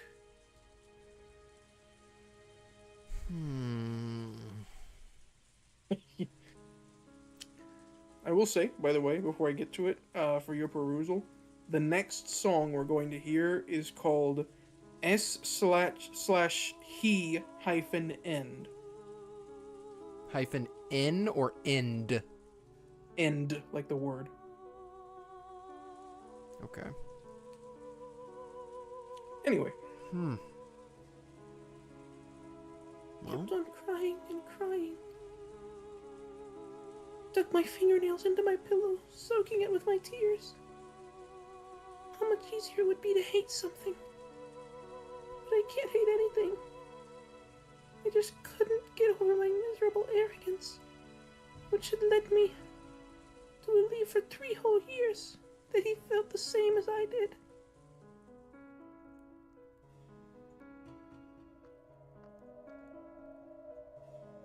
I am to blame for this. My irresponsible words led you to believe that Battler made a promise. No, this isn't anyone's fault. It's all because I assumed that he felt the same way I did. Battler made no promise, and yet his feelings were surely sincere. Though there might have been a difference in degree when compared to yours, it is true that he liked you. Of that there can be no doubt. Please, just stop it. I believe that he liked me the way I liked him, without ever doubting that. Please don't try to cheer me up. I'd rather that you mocked me. Monkey's hand, monkey's paw hand curl. True. For a dull, inescapable pain had pierced my chest. When I pressed my hand against my chest, I realized what that pain was. It was the blood of love, seeds I had sown and nurtured in my heart. Its roots had spread all the way across my chest, tormenting me like a metal wire wrapped around my heart. They looked less like roots, and more like fissures running through my heart. I can only hold back the pain by tearing out the root of love. But no matter how much I scratch at it, I'm only scratching at my chest. The root of love doesn't move at all. If I started hating Battler-san without any lingering interest or regrets, I'd be able to pull this root out easily. Once I did, it would probably leave a hole behind, but at least it wouldn't hurt me anymore. But I can't pull it out. Even though it hurts so much, those roots of love are still stuck in my heart. Shannon.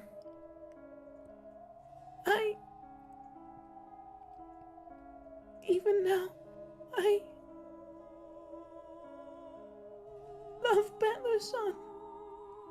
I want to see him. I want him to come back. I believe he will come back someday.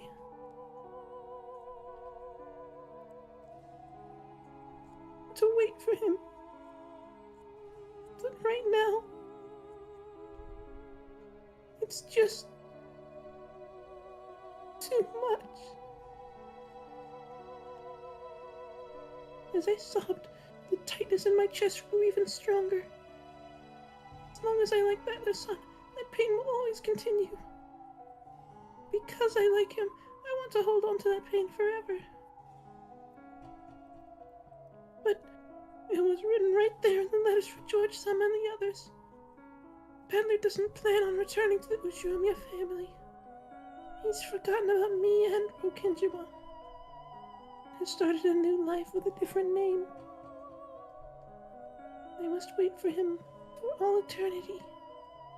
Despite how painful, aching, excruciating this is.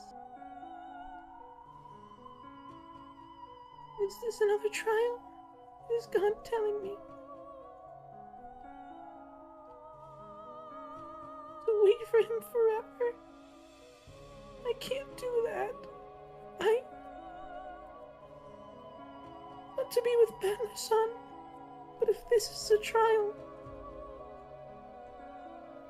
that I must go through for that, then it's just too painful.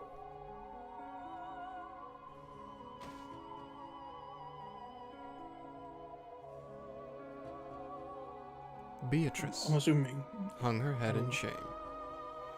If she hadn't encouraged Shannon so much, it probably wouldn't have been this painful. Shannon may have been the one to sow the seed of love in her heart.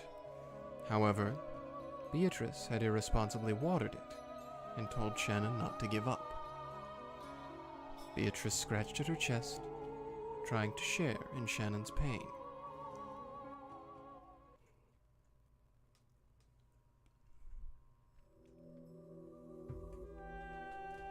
This is the song that I was talking about. Okay. This is my fault. Beatrice mumbled to herself.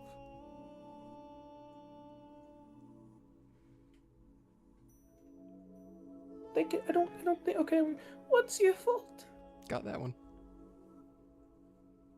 For 3 years, I tortured you with the illusion of a promise that never happened. If I had not nourished the bud of love within you, you would not have suffered so. Shannon, this may sound harsh, but listen. Is it? Forget Battler. There was no bud of love in the first place.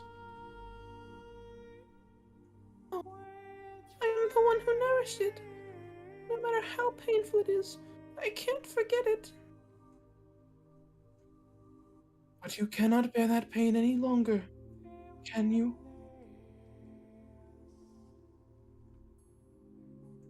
Wordlessly, Shannon held her chest and hung her head.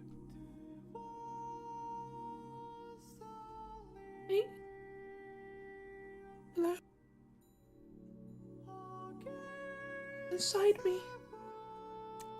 Got I and inside me. Dang, okay.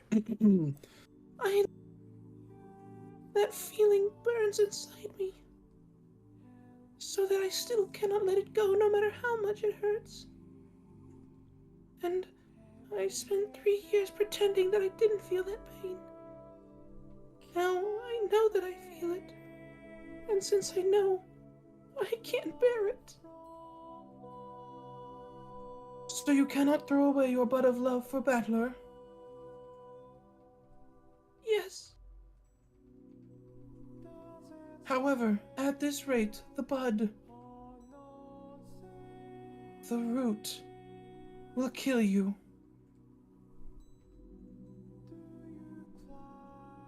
People need a universe to survive, and one person cannot create that universe alone. Two are needed.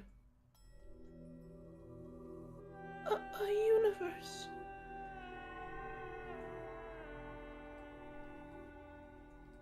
Together with Battler, you created the universe of that bud of love. Now that one half of that pair is gone, your universe has crumbled. People cannot complete a universe on their own.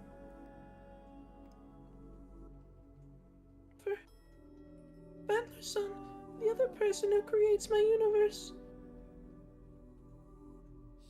won't come back. Then you must create a new universe with someone else.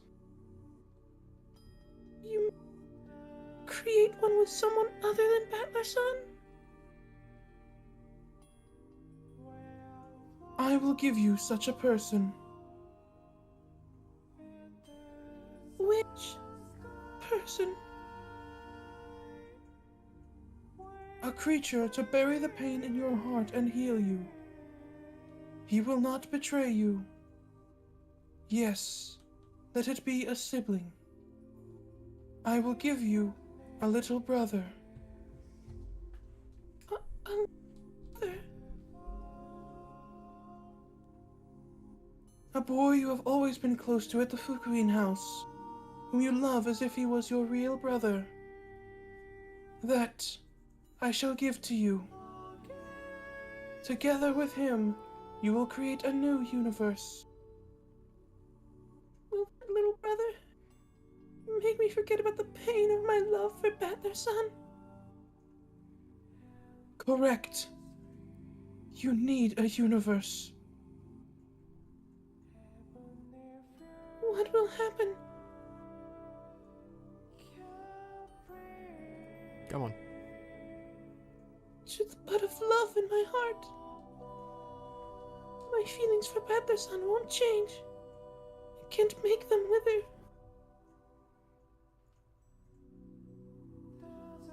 I shall accept that bud and those roots in your place. You will? You can forget the pain of love and create a new universe. I will accept the bud of love in your place. It means that I will accept the pain as well. But I will learn of the single element I do not possess. Love. Beatrice wanted to know love. She wanted to feel what Shannon had felt in the world of humans. And if Battler ever does return, if the bud still has not withered and you still desire it, I shall return it to you. What do you think of that?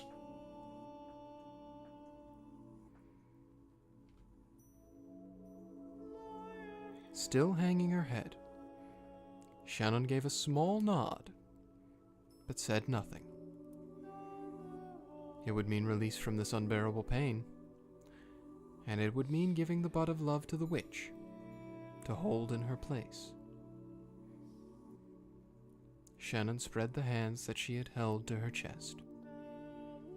As she did, a faint light popped out of her chest and floated in the air, gradually swallowing everything with its brightness.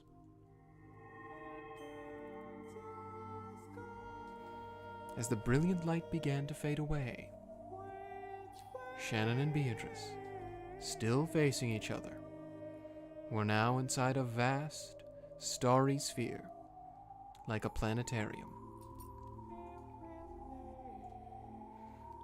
They were the only ones in this pitch-black starry sea. Shannon felt as though she'd seen this place once before, but she couldn't remember.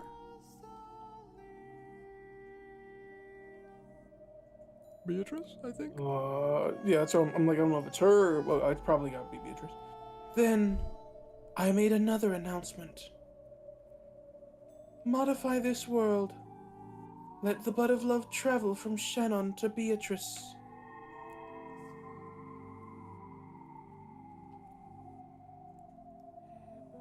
I think this is still Beatrice. I'll take it. This way, Shannon won't be tormented by the bud of love anymore. And furthermore, she will be given a little brother with whom she can create a new universe. Yeah. The design for the little brother will be a younger boy at the Fukuin house, with whom Shannon was close. For a name, let there be the On character, as the Fukuin house rules state. Yeah, I have decided. That's a perfect name to go with Shannon's. He'll be a quiet, reticent boy. He'll come to Rokkenjima as a new servant. Then, he'll open his heart to Shannon. As a duty-minded boy who loves Shannon like a big sister, he'll always be there for her. Let's have him be a special servant like Genji, who is permitted to serve Kinzo directly. Yeah, that sounds kinda cool. Dang! Hearing her internal monologue makes you remember how childish she can be sometimes. Yeah. Then, Beatrice. From now on, you will carry. Well, wait. Oh, it's probably Shannon. Probably? Maybe. I don't know. She might be like doing third person thing right now. I don't know. Maybe. I'll stick with that then. Then, Beatrice. From now on, you will carry the bud of love. In other words, the role of being infatuated with Battler and waiting for his return will go to you. While you are still the witch who reigns over Rokkenjima's night, you have also been waiting for Ushiromiya Battler ever since that day 3 years ago. Along with this change in setting, I'll give you a new form as well. He did tell us what his ideal woman would look like once, remember? A woman with a good figure and long golden hair like a foreign model. Golden hair, long hair, a good figure. Yeah, something like that. That's what the new Beatrice will look like. Come now, hold that bud of love in your heart as you wait for Battler. This way, you will learn of love in exchange for earning pain. Yes, this will be the setting for my new world. Where Shannon, a new servant like a little brother, will come. He will be a silent, reticent boy. A duty-minded kid who loves Shannon as a sister. And the bud of love that has tortured Shannon will go to the witch Beatrice. She will just be holding on to the bud of love for the time being. However, while she holds on to it, she will be a maiden in love with Battler. For that time, you will be able to learn what love is.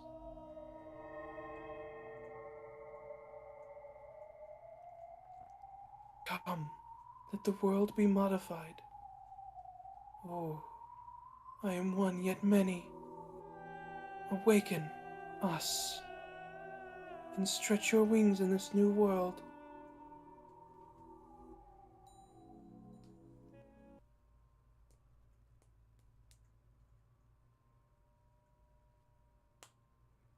Oh, you know what I'm going to say. Oh.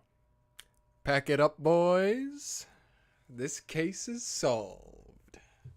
Is it? We don't need to keep playing. It's done right here. It's over. We're done? We're not worried Got about it? episode 8. This is it.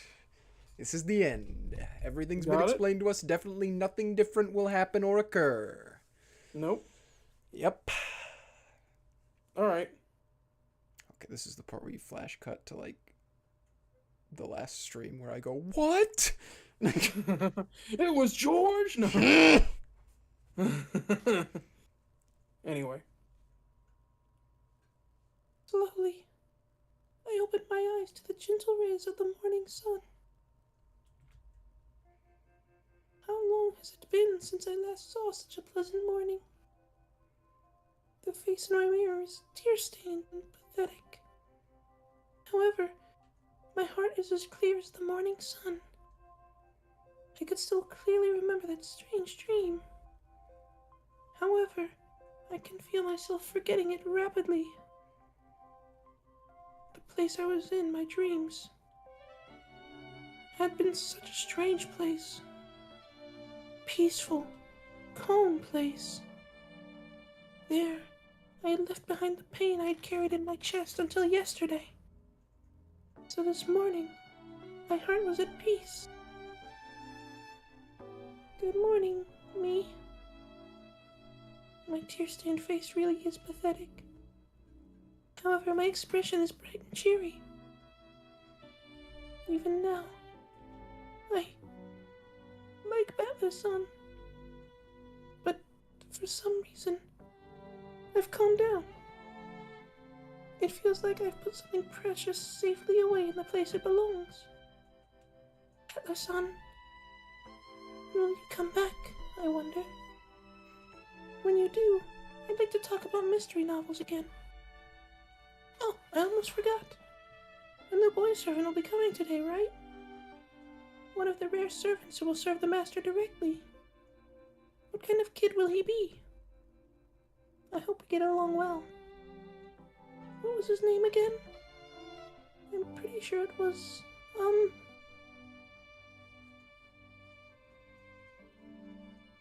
Cannon. Yeah, Cannon. Furniture. Coon. exactly. Well, Well, what? so far I've been pretty vindicated. You think so? Well, I don't think it's gonna stay that way because it's not happening at the very end. So no, if it's not happening at the end of the episode, I'm not putting any money on it until it's confirmed at the end of the episode. So,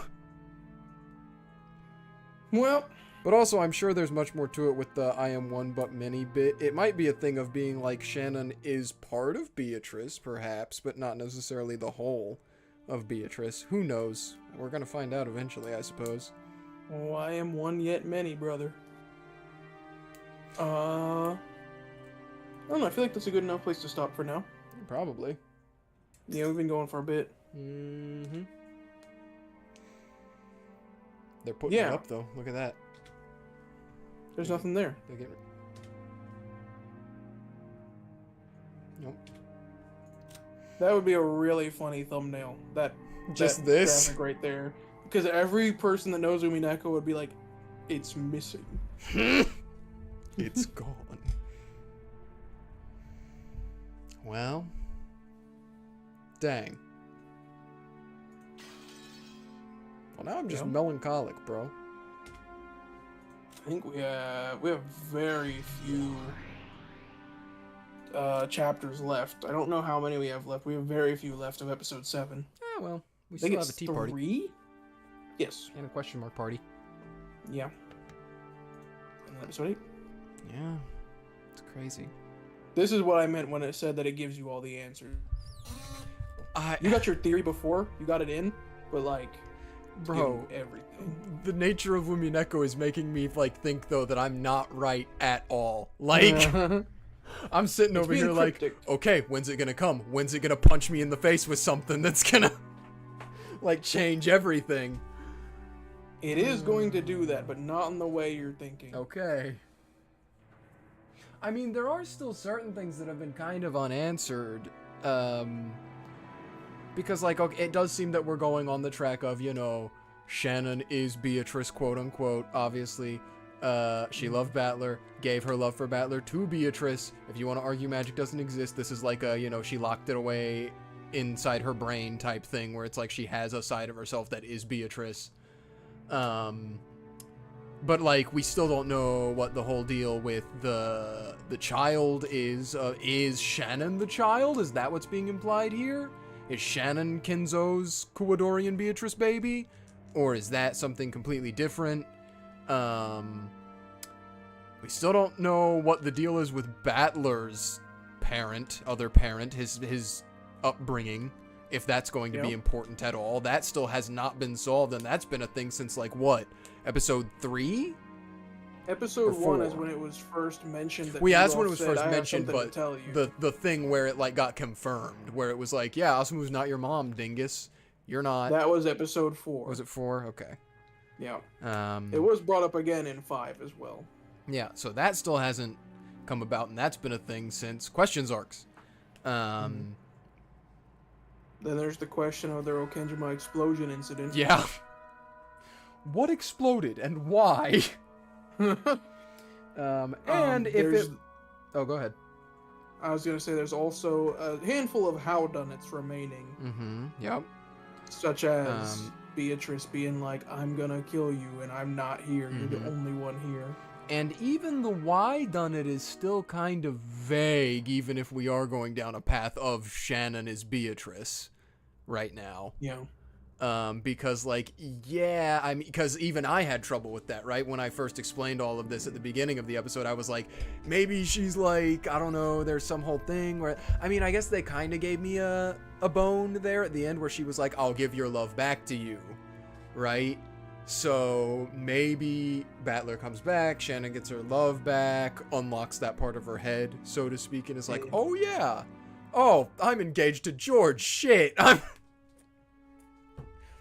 So that maybe she freaks out and like kills people. I don't know.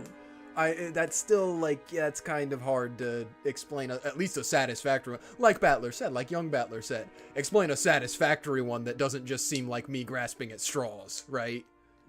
So, who knows? Yeah. Still gotta figure that out, but you got a little bit of time before it all is laid bare. Yeah. And then we But get I do episode 8, just which is feel fun bad little for thing. Shannon now. Yeah, this one makes you feel really bad for her.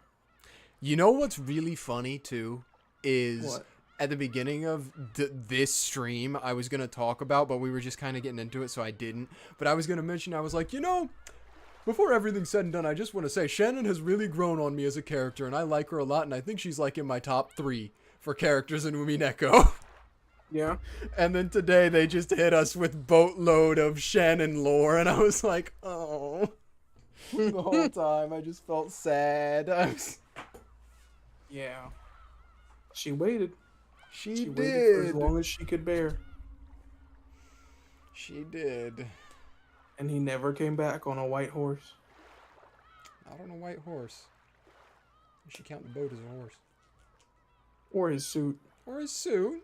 Could be. His suit, maybe. Look in the tag. It's got some kind of like horse branding. Yeah, true. Polo. That would be a really stupid meta. I would hate that if he did that. Oh, it's actually That'd that be his very suit was the silly. horse the whole time. It was Yeah. The horse's name was Friday. the suit's name was Horse. Yeah. True. Oh. But yeah, we're at a point where I can't even tease or say much else anymore because it's all there. It'll You give know it what I mean? away. Or it is soon going to be. Ah. So Well, I can't say anything other than next time for the people at we'll be home, here. are we doing a stream on Tuesday? Plan on I it. think We'll we're have to doing a talk stream about on time Tuesday. Yeah. because I was not fully sure of my schedule, but I will be busy Tuesday night, Tuesday evening. I'm perfectly fine with a afternoon, or even if you're so willing, my good man, a Yeah, that's me. morning Tuesday stream. We will set up the time. We'll have to figure it out because Did you say, yeah, that's I me? also When I said, No. my good man? What? no wait no what did I say? I said something. I don't Yeah, know what I said. I was about to say, you said so. Like, I thought you were straight up gaslighting me there for a second. I was about to be like, you said something. You said. I think I said thank you. I can't Oh, okay. remember. I thought you went, yeah, that's me. When I said that. Can't remember.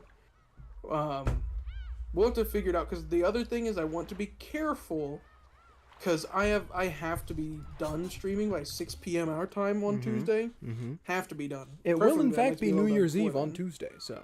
Yes. If we start streaming at exactly, I don't know, at sometime episode 7 will end at midnight. For somewhere. But I mean, literally, all we would have to do is just find the time zone that would sync up to whenever we Yeah. start.